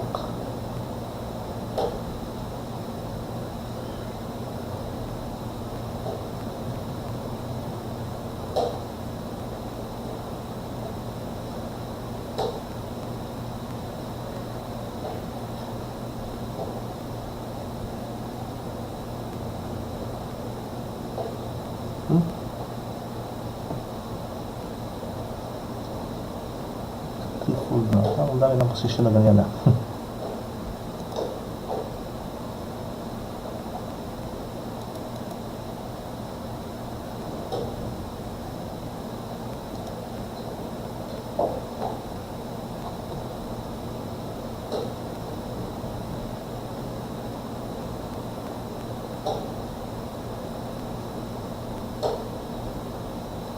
Buto managed to win one pawn,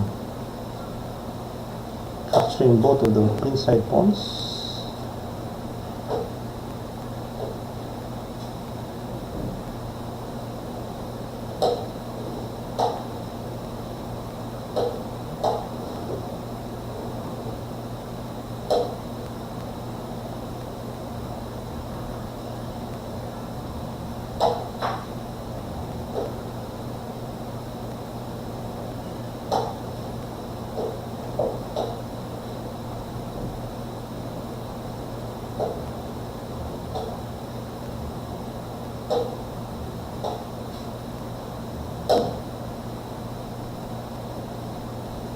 So both of them are on less than 10 seconds in the clock.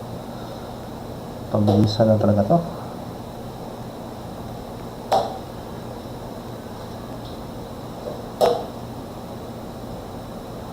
White has a pass pawn that needs to be dealt with.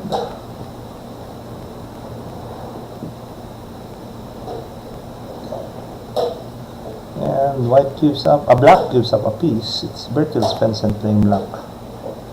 So one piece down is Bertil.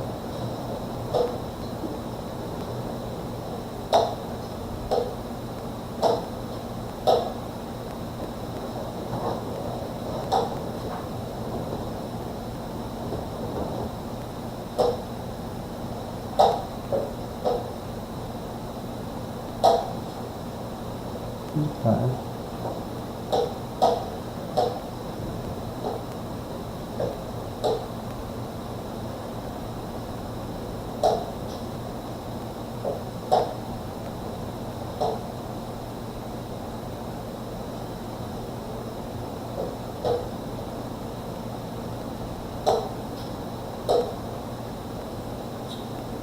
So both of them have less than 10 seconds, but white is one piece up.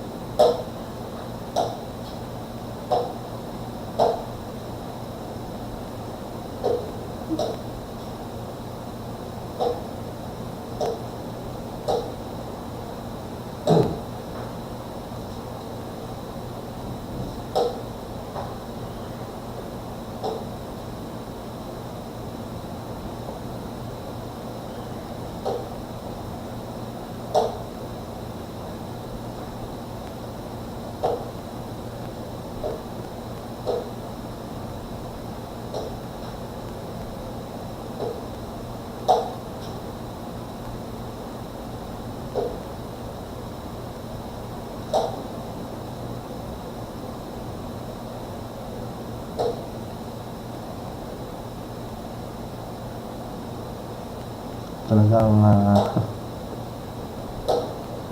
finally na-push po ni Buto yung pawn sa c4, freeing the d pawn to become a pass pawn. And now the end is near. Theoretical draw.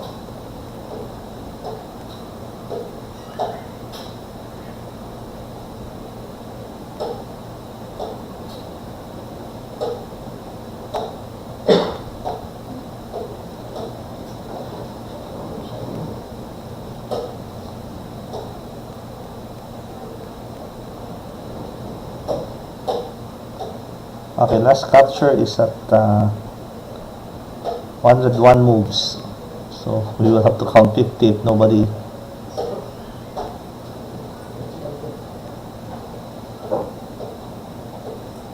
Count 50. 101. Sayang, one piece down, no? The queen to queen trade was wrong because so decide to draw. The queen to queen was wrong, no? It's alright. It's okay. Dito yung guling natin. Nalitin ko. Ito yung guling mo. Then yung queen ko yan. And then yung queen niya. Check lang po, no? Check lang din siya. Pag gano'n, matero. Pag yung ko. Matero. Pag dito, matero. So, nagpag-quinto ko ka nawala. Pag-quinto ko Bishop takes, Bishop c6 lang, ano? Bishop c6 would have been the winning moment.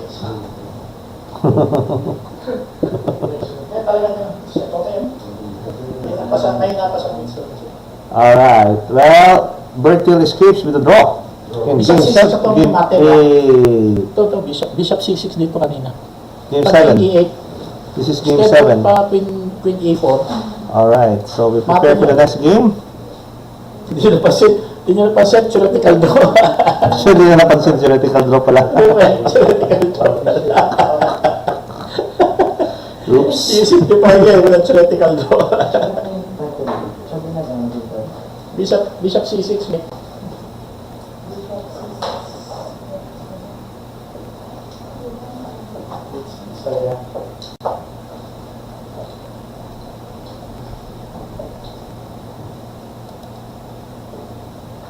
Bishop C6. Fight pa rin. Fight.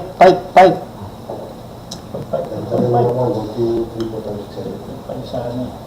Okay. So round 8, we'll have Bertil playing white and Buto playing black. Start recording. Ayan na. Wait lang ha.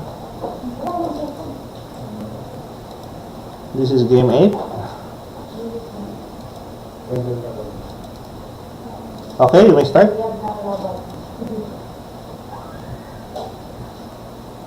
So for game 8, Bertil plays D4, Trompowski. Sorry, attack ka. Ang Toletak may knight F3 muna, ito Trompowski.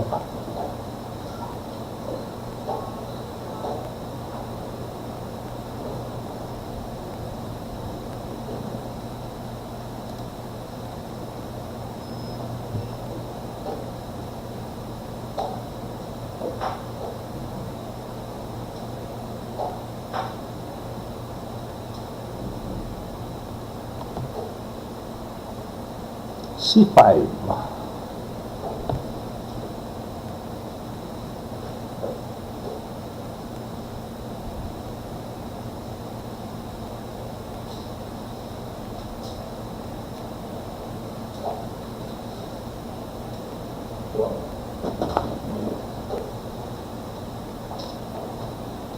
Oops.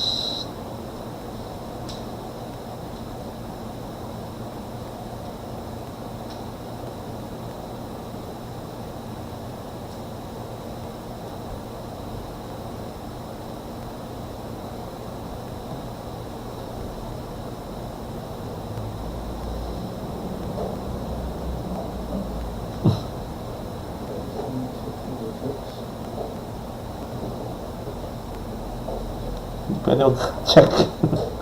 Check. You cannot castle with and check, kids. Okay?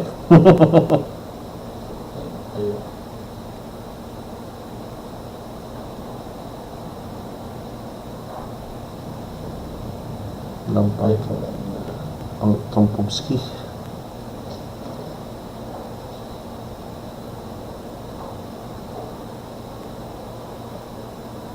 Vicious move.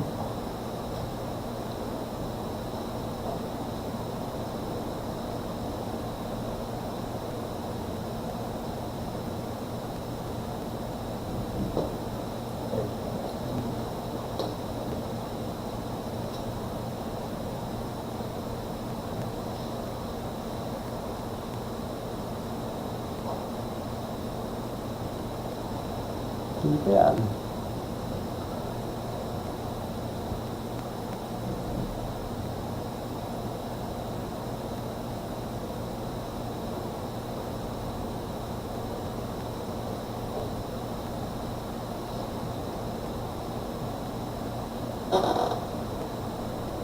Habang may hutang. Tenacity in defense. Tenacious D, as they say.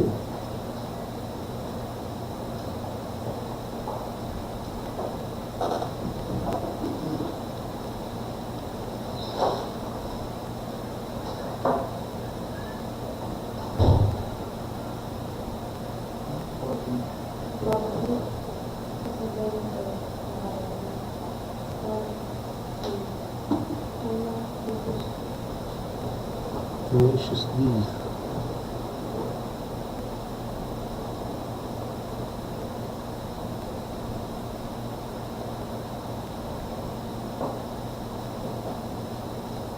So the magic number that they have to get is 6.5 points.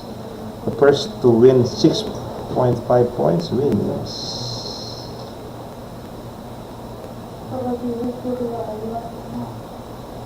Three, four.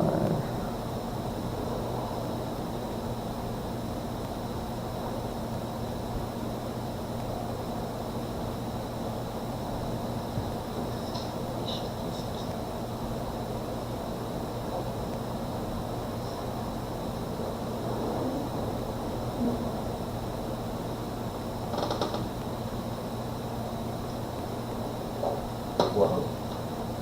Surprising.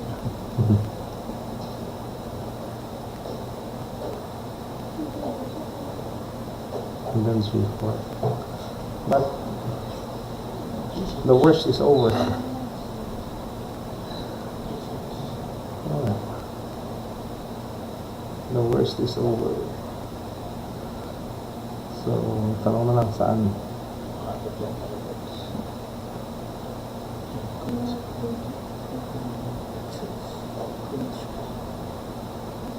So, allowing the check on by the bishop.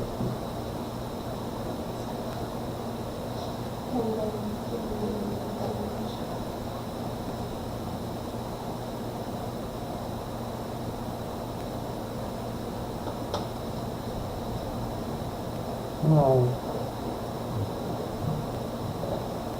Pag g4 kasi, may knight c6, knight d6, knight takes d6, and I think the pressure will also be relieved somewhat, no?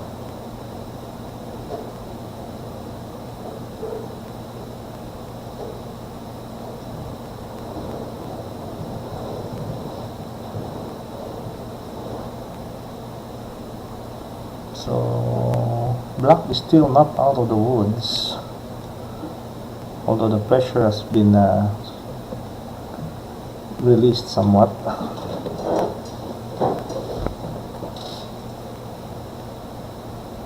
The initiative is still there. But Bahser is still fighting. Fighting till the end. That's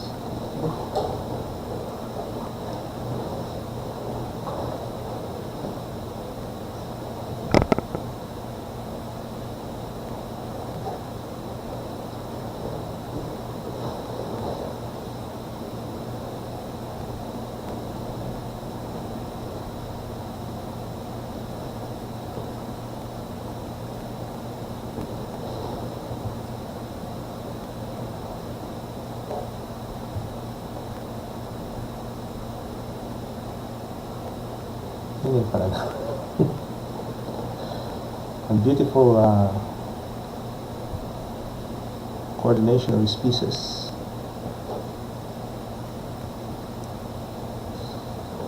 But Bahser is a fighter.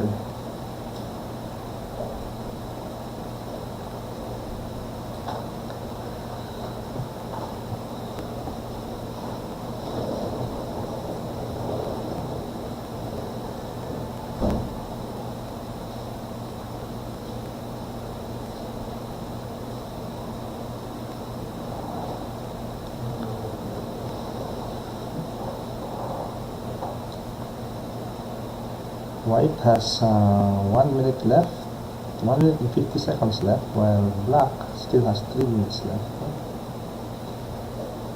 And but in the position, the advantage has to be with white. The rook on a8 in particular is unemployed, whereas white's pieces are already full battle gear.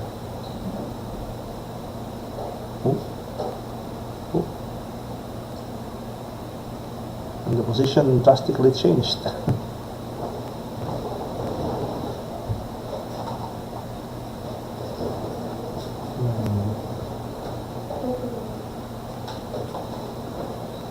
So the position, I think, has improved somewhat for black, because now his a8 rook can be activated. With the bishop on c8, it was very difficult to activate that rook. So somewhat improved. But the advantage is still has to be with white still.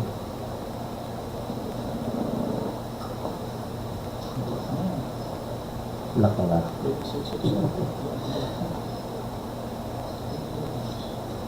Of course, the coach of Bahser Buto will say that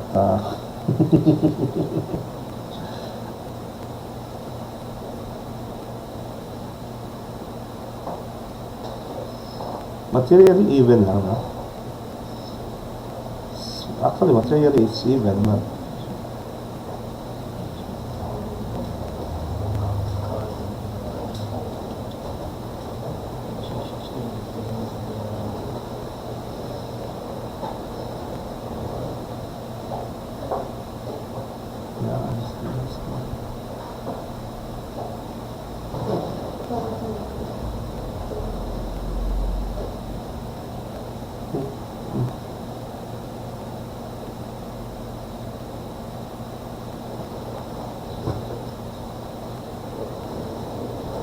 Pincho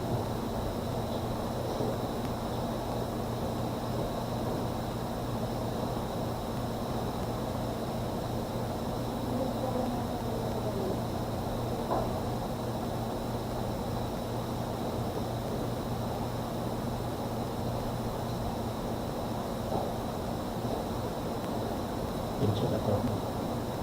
Ito nga, after alis.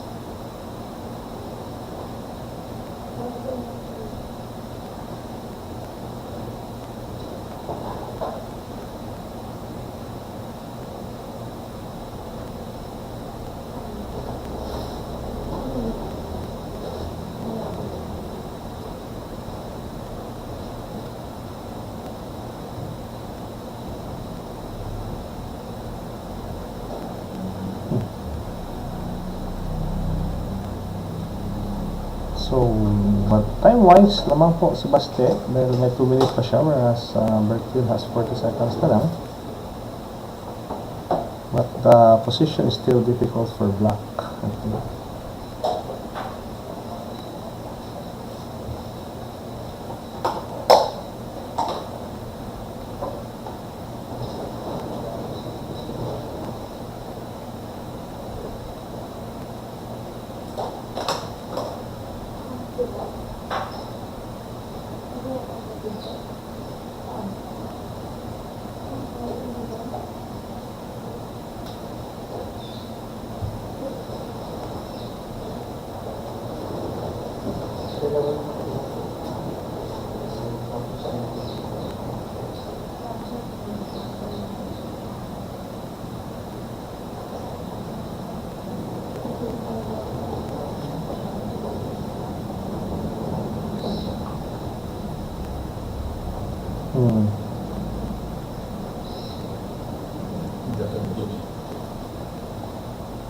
Yeah, let's actually finally exchange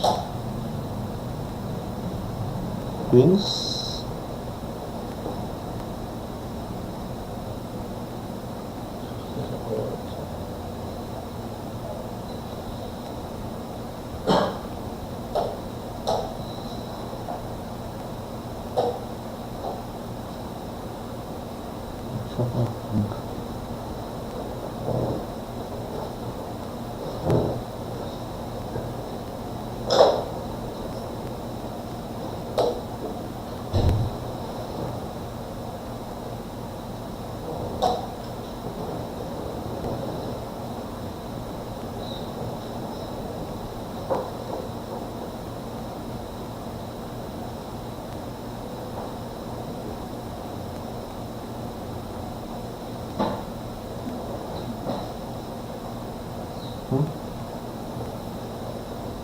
This has become a double rook endgame.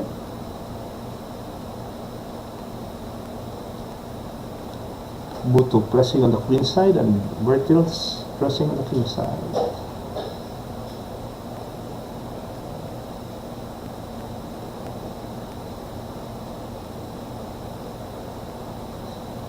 Naman pa rin ang oras si Buto. What is time when there's a delay? When there's a delay, time advantage is not very important.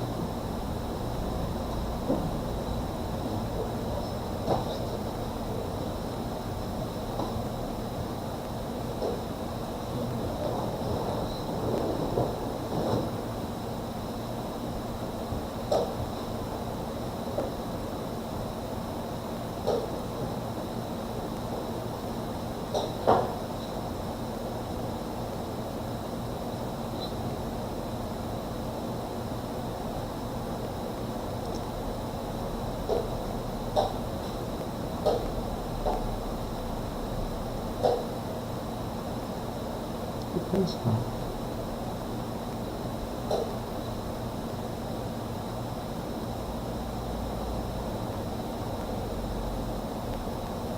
Nag-QC siya kanina.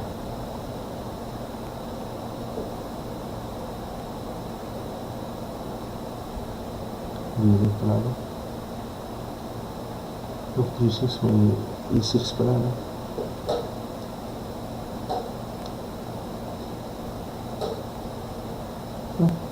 Paano ba?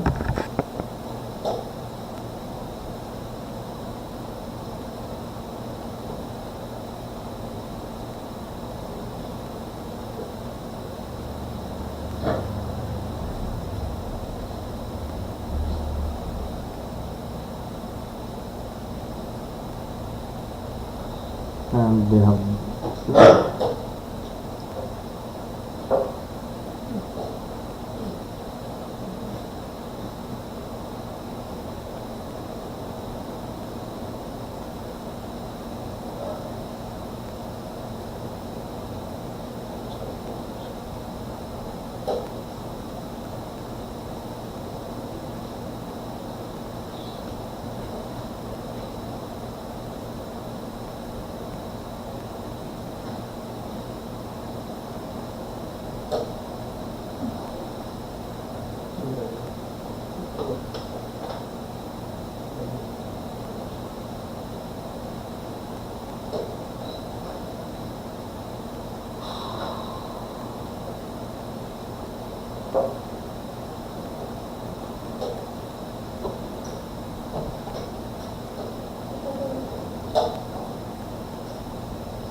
no passport.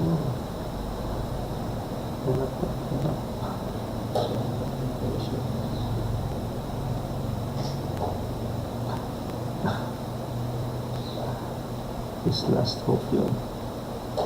His last hope.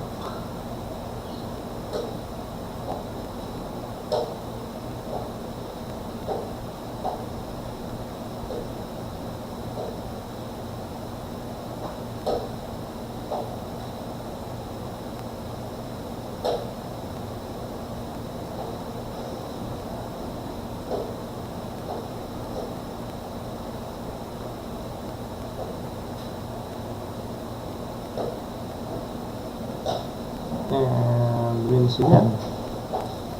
Alright.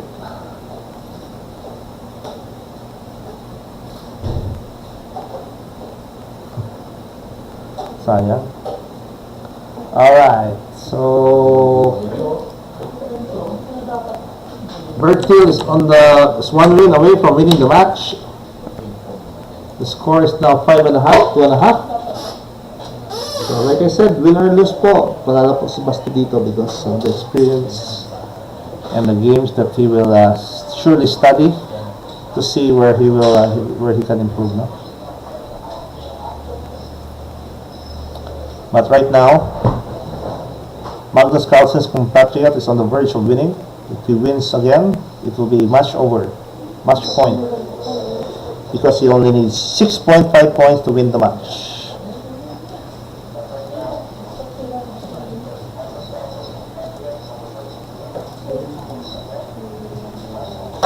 So punta na po tayo sa game 9 where Bertil will play white.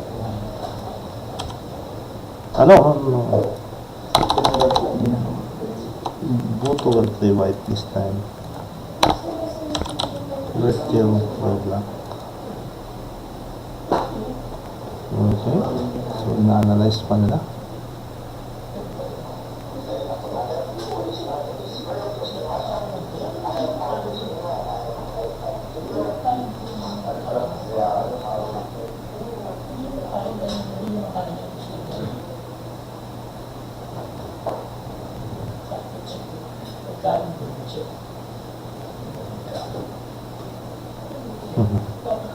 Hindi pala niya makain, ano?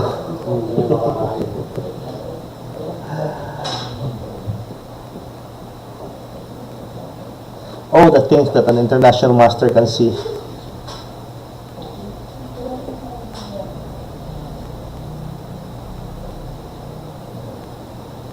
All right.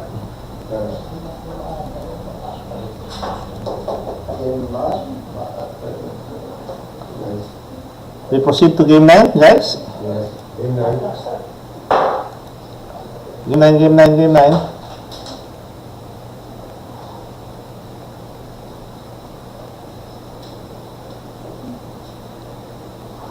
Hindi ko napansin yung I recommend it to my microphone.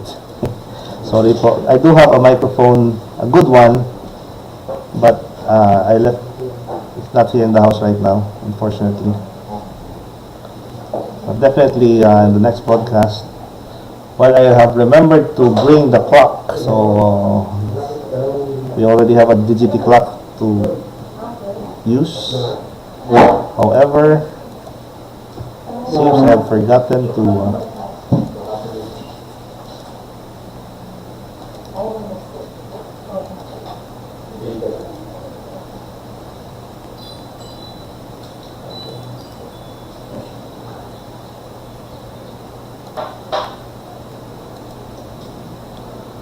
Alright guys, CR pa?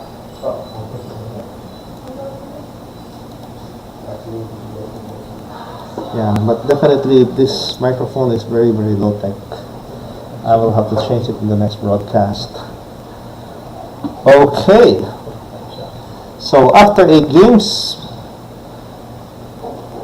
the player from Norway is leading with 5.5 versus 2.5 for Baste, meaning Baste has won only once, while Bertil has won 4 times already.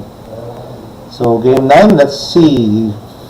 This is now very important. All the remaining games are now important for Bahser Buto. He cannot afford to lose another game because if he loses the match. So game 9 guys, good luck.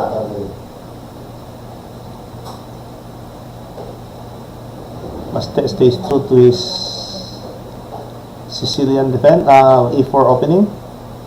And Bertil stays true to his yan, Adam's attack yan? Oo, Adam's attack. Sabi daw ni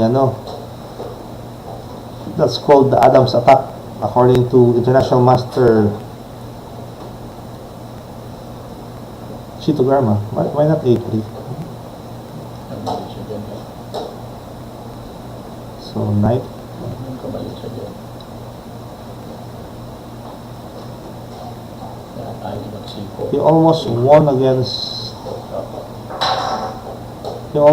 against Bertil last game here, but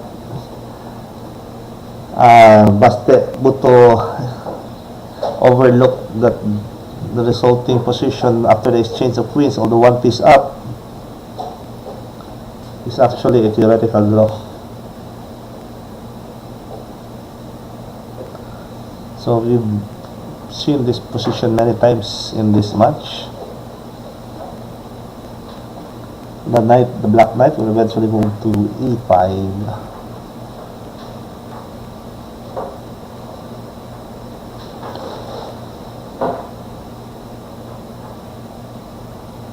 So do or die for Bahser Buto. He has to win all the remaining games. Otherwise, he will lose the match.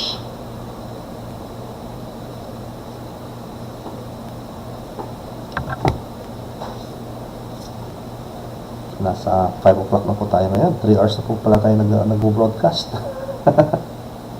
Time flies when you're having fun.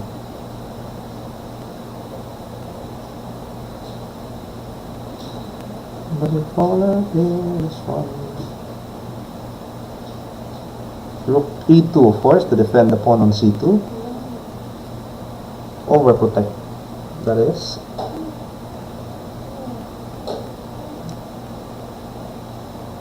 And to triple.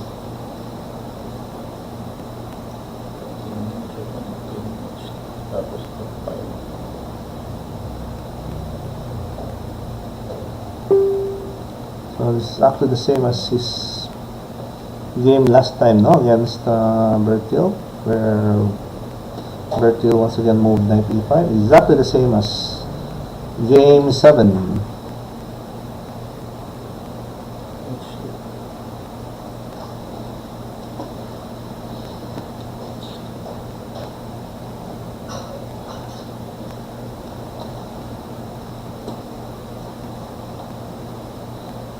In here, those two played queen d2 first, and after knight c4 he played queen g5.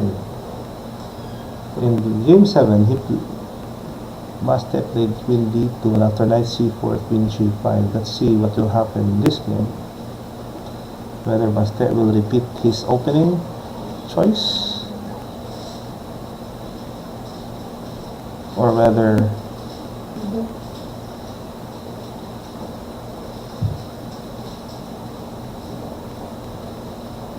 he will deviate. He also spent a lot of time in this position last game. He spent a minute and a half in this position last game, in game 7. And decided to play the same move.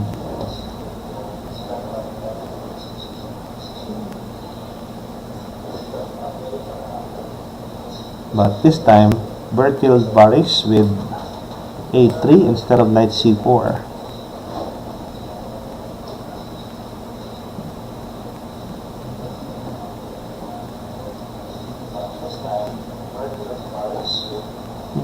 Ayan itong poses ko. b3, keeping the position on the screen side closed with no open file except for the C file, typical of Sicilian defense.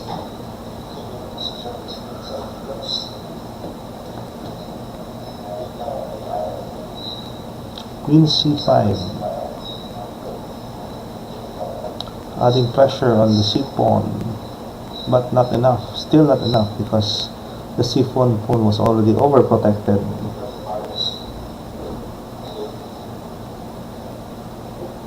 Then Baster's last move is King H1, no doubt freeing the F pawn, which was pinned.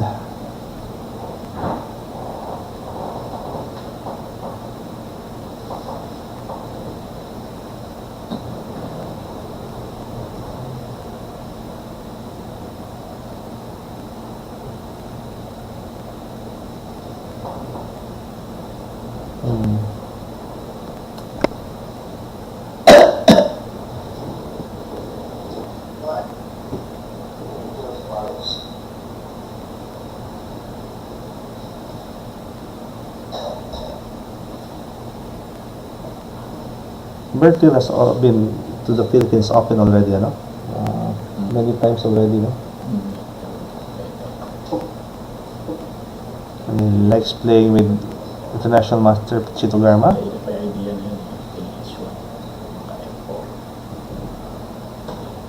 And these players have also played offhand games in addition to this match. These players have played each other already. Plenty of times in offhand games.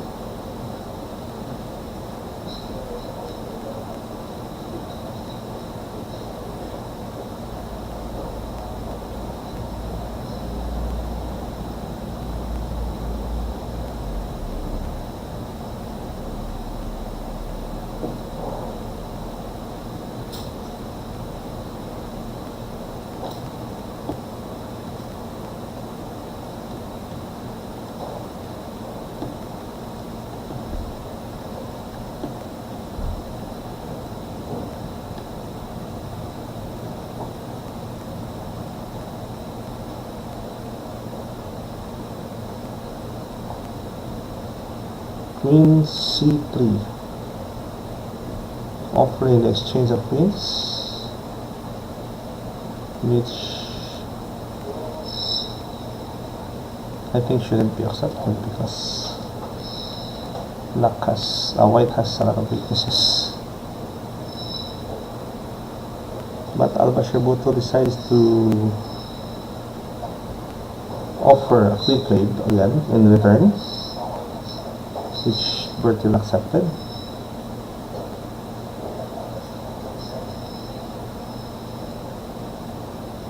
Turns out he has weaknesses too.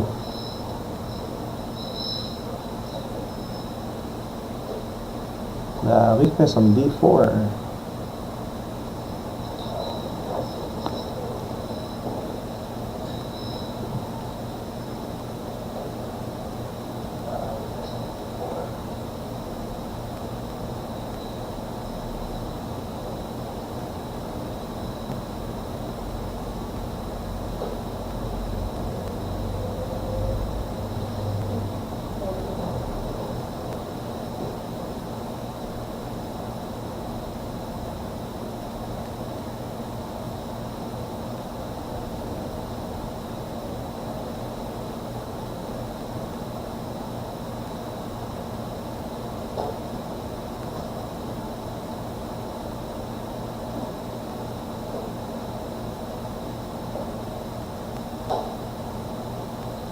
Mhm.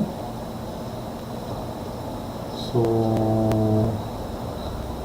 Bertil was able to defend his b4 point indirectly by playing his knight to c5, attacking the rook on e4, forcing a retreat, easing the pressure on the b4 pawn.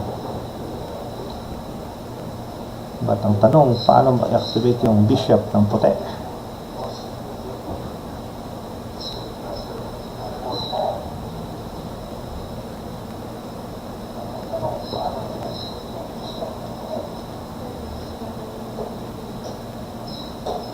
Politics. White can create a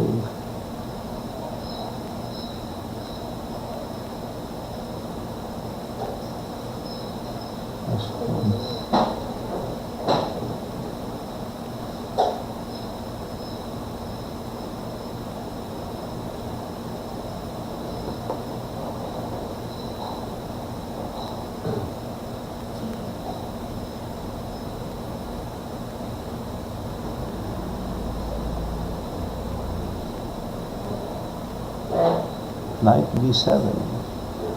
Partner. Sinong lamang dito, partner? Sinong lamang dito?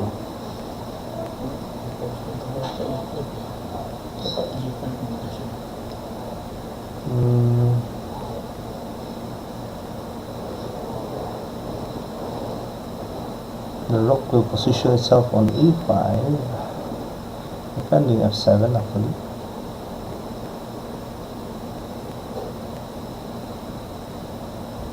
Bahser Buto decided to activate his bishop.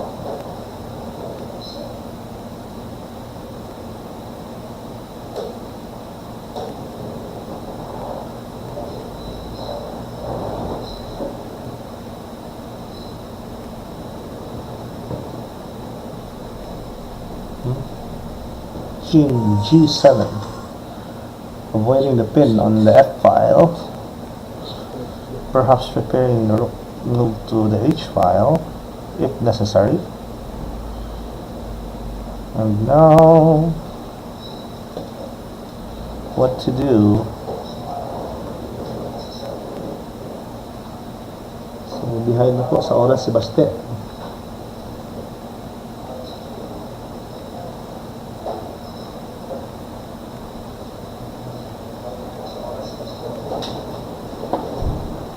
Bah.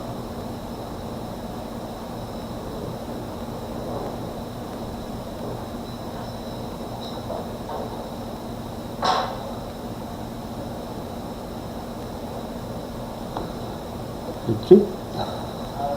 Paano ba ito pagpanalunin? Remember, Basti has to win this already to stay in the match, especially without his wife.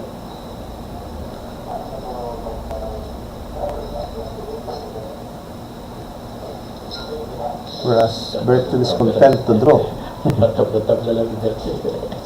Bertil says, I can draw, you know. I can afford to draw.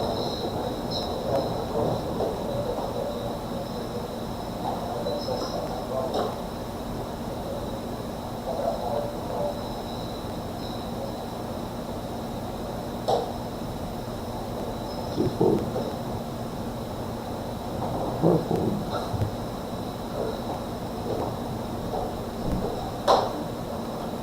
Draw. All right. Not yet, not yet. 6.5. 6.5 should be 6.5. One more draw and you win. Okay, so it's 6.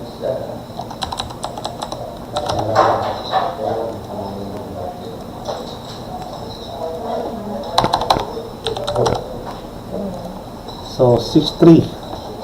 6 all is still possible. So it has to be 6.5 to win the match. So now not even a draw. Now these last three games are all must wins for Baste.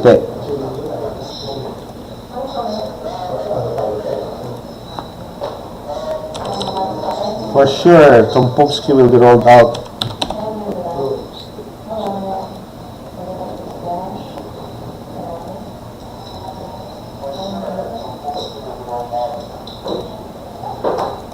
Okay, so game 10.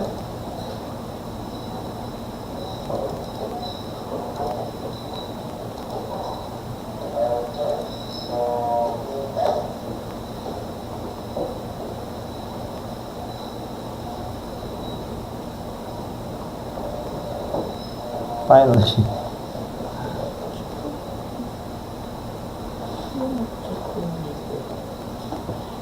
Siguro siya gusto mag-standby eh. He wants to stand by on the king side.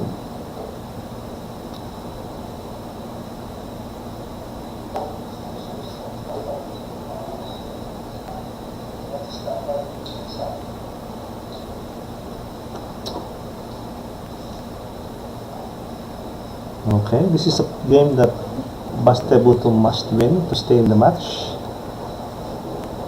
If Bertil Svendsen scores a draw just one time, he will win the match and this will be over. But as I said in the beginning, win or lose, this is a good training match for Bahser.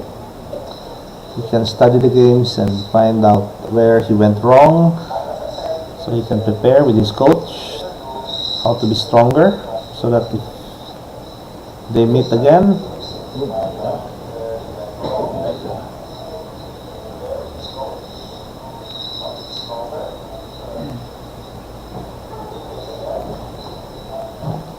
Bertil offers an exchange of queens on the d6 square.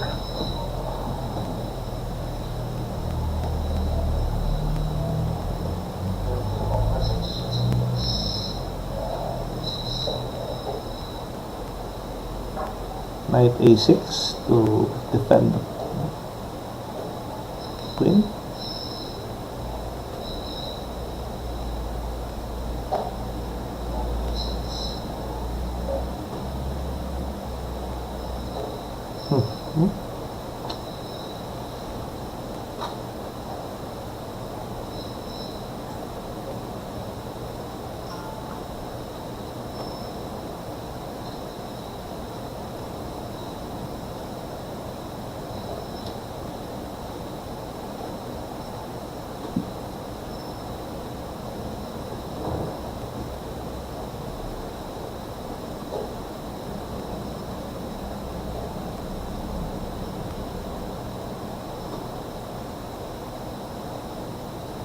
So there's a visible hole on d6, which could be occupied by a knight or a rook.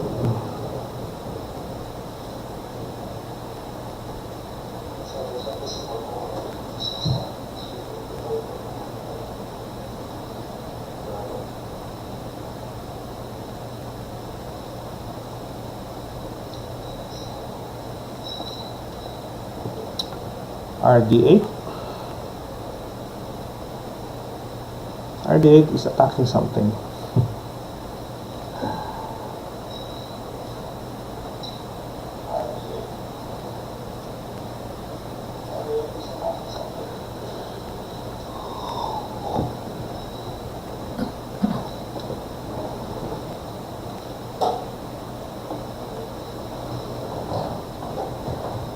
RD8 is attacking the e5 pawn. So that after bishop captures, there will be no rook on a8, and pawn can be captured like that.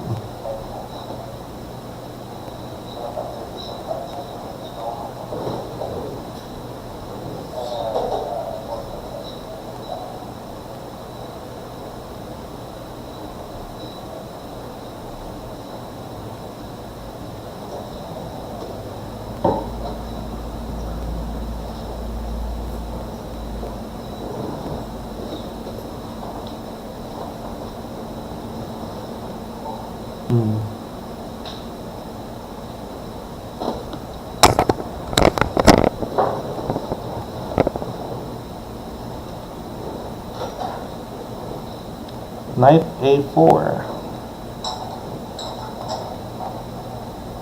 One game at a time, one game at a time.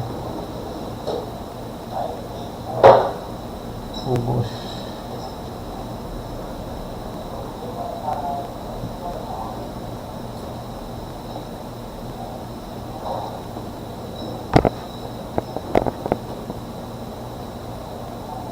Cut here.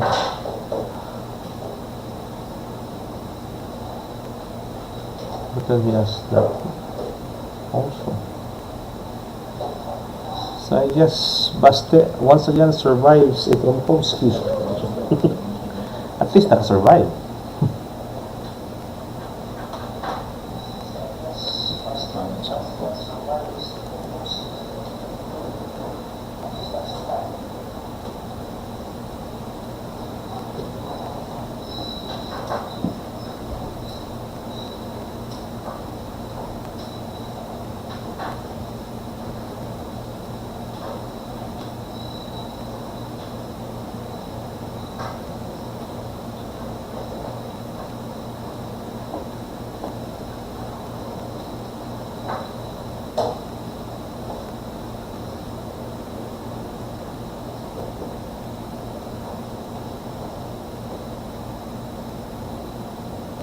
Mm-hmm.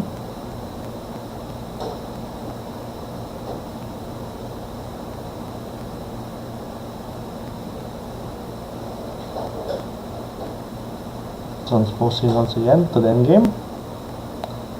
To the end game. To the wall.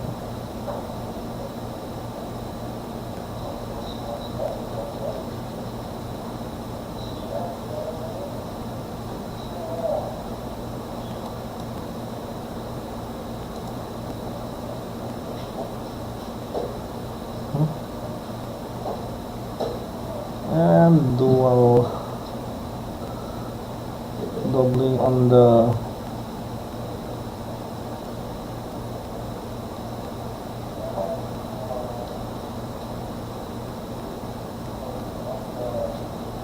can win a pawn already, no?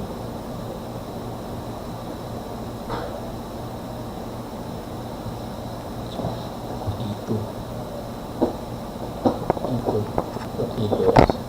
Tapos,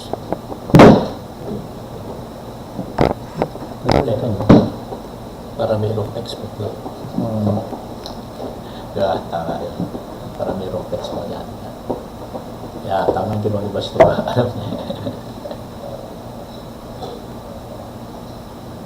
mayroong export.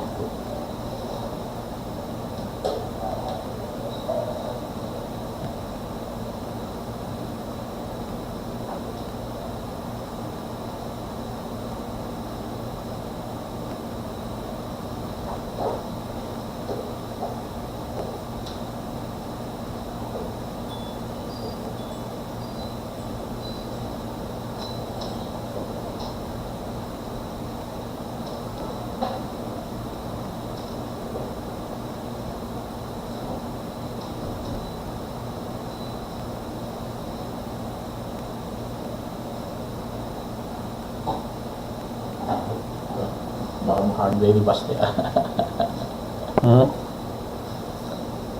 One game at a time.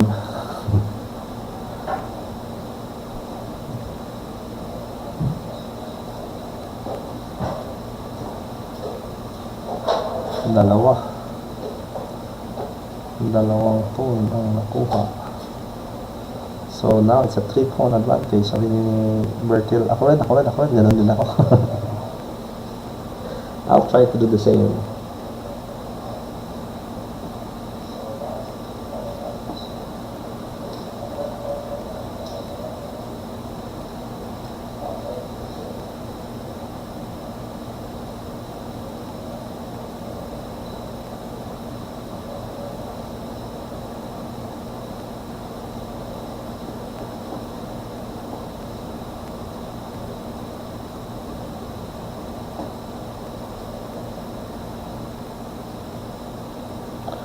Time-wise, lamang pa po si Bastet ng 1 minuto.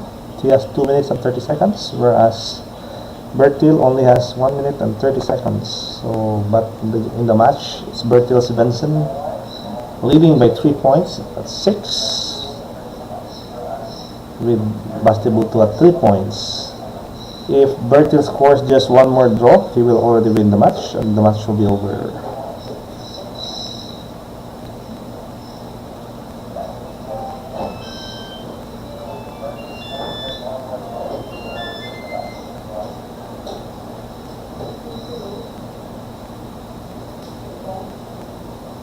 So Bertil managed to capture 1 pawn.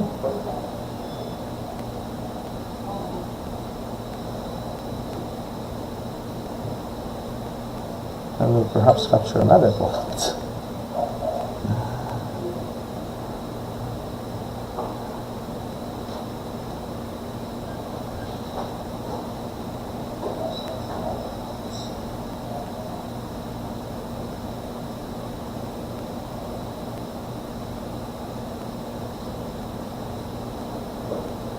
Ganda.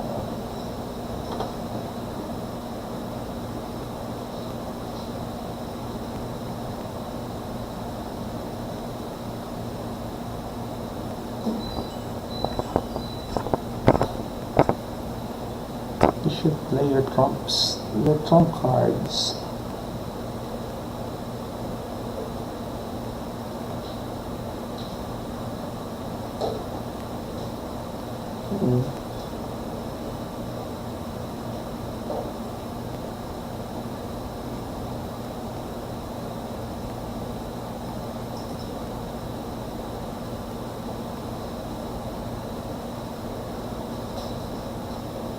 So Bertil managed to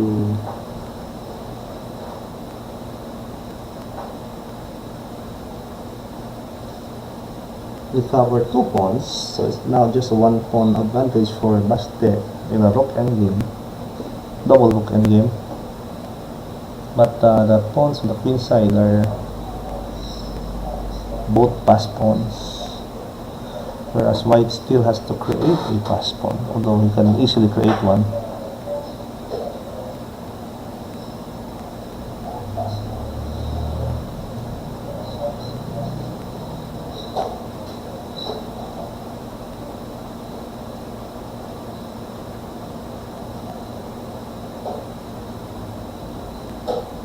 He finally immobilizes his pawns.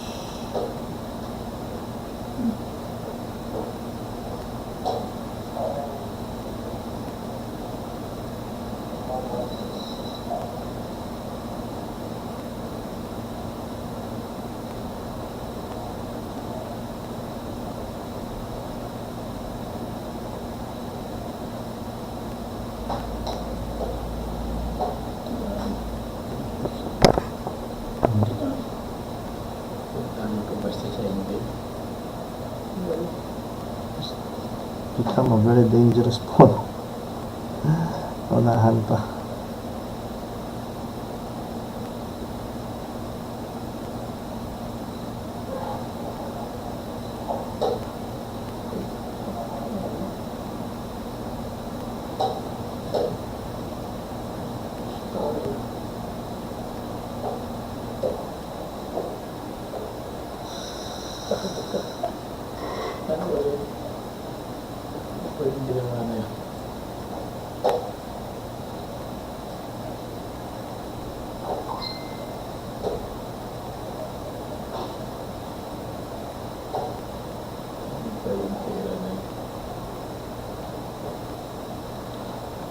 No, it's about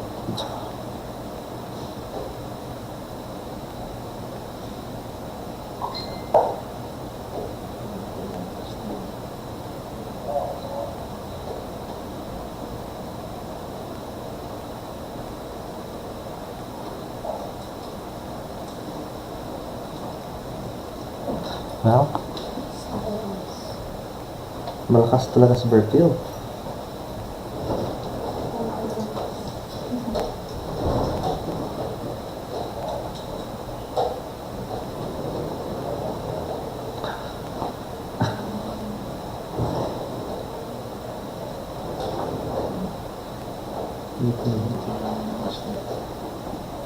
Jang, jang, jang, jang. Oopsie daisies.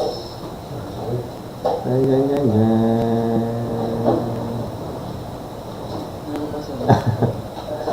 Well, alright, well,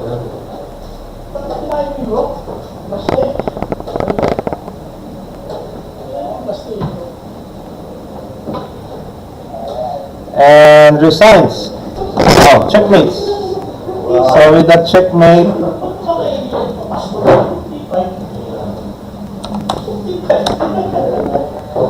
Bertil wins the match, 7-3. At least may panalo sa basket.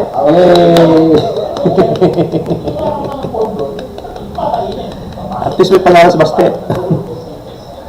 But congratulations, Mr. Bertil Svendsen from Norway, winning this match expectedly. But as I said, win or lose, Bastepo will win this because of the experience that he will gain and the lessons that he will learn from a strong opponent from Norway, our friend, our chess vacationista from Norway, who always loves to come here to the Philippines. So during his vacation time, he will fly to Norway already tomorrow. That's why I organized this match because I couldn't organize that match. Yun, kaya na, huwag mong bigyan ng passport. Sabi ko nga, huwag bigyan ng passport. Mobilize your passport while, dyan lang, oh. That would have been totally winning already because he cannot produce a passport. So, but anyway,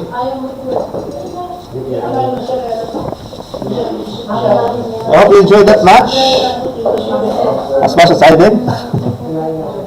And I hope you'll tune in to watch the next match that we will feature. I think it will be Bersamina versus Elorta. Abangan naman natin yan. Magandang laban yan. Kung na kayo kay Bersamina mo o kay Elorta. But in the meantime, we say goodbye to all our viewers and catch you again when we broadcast live another interesting matchup. Bye-bye!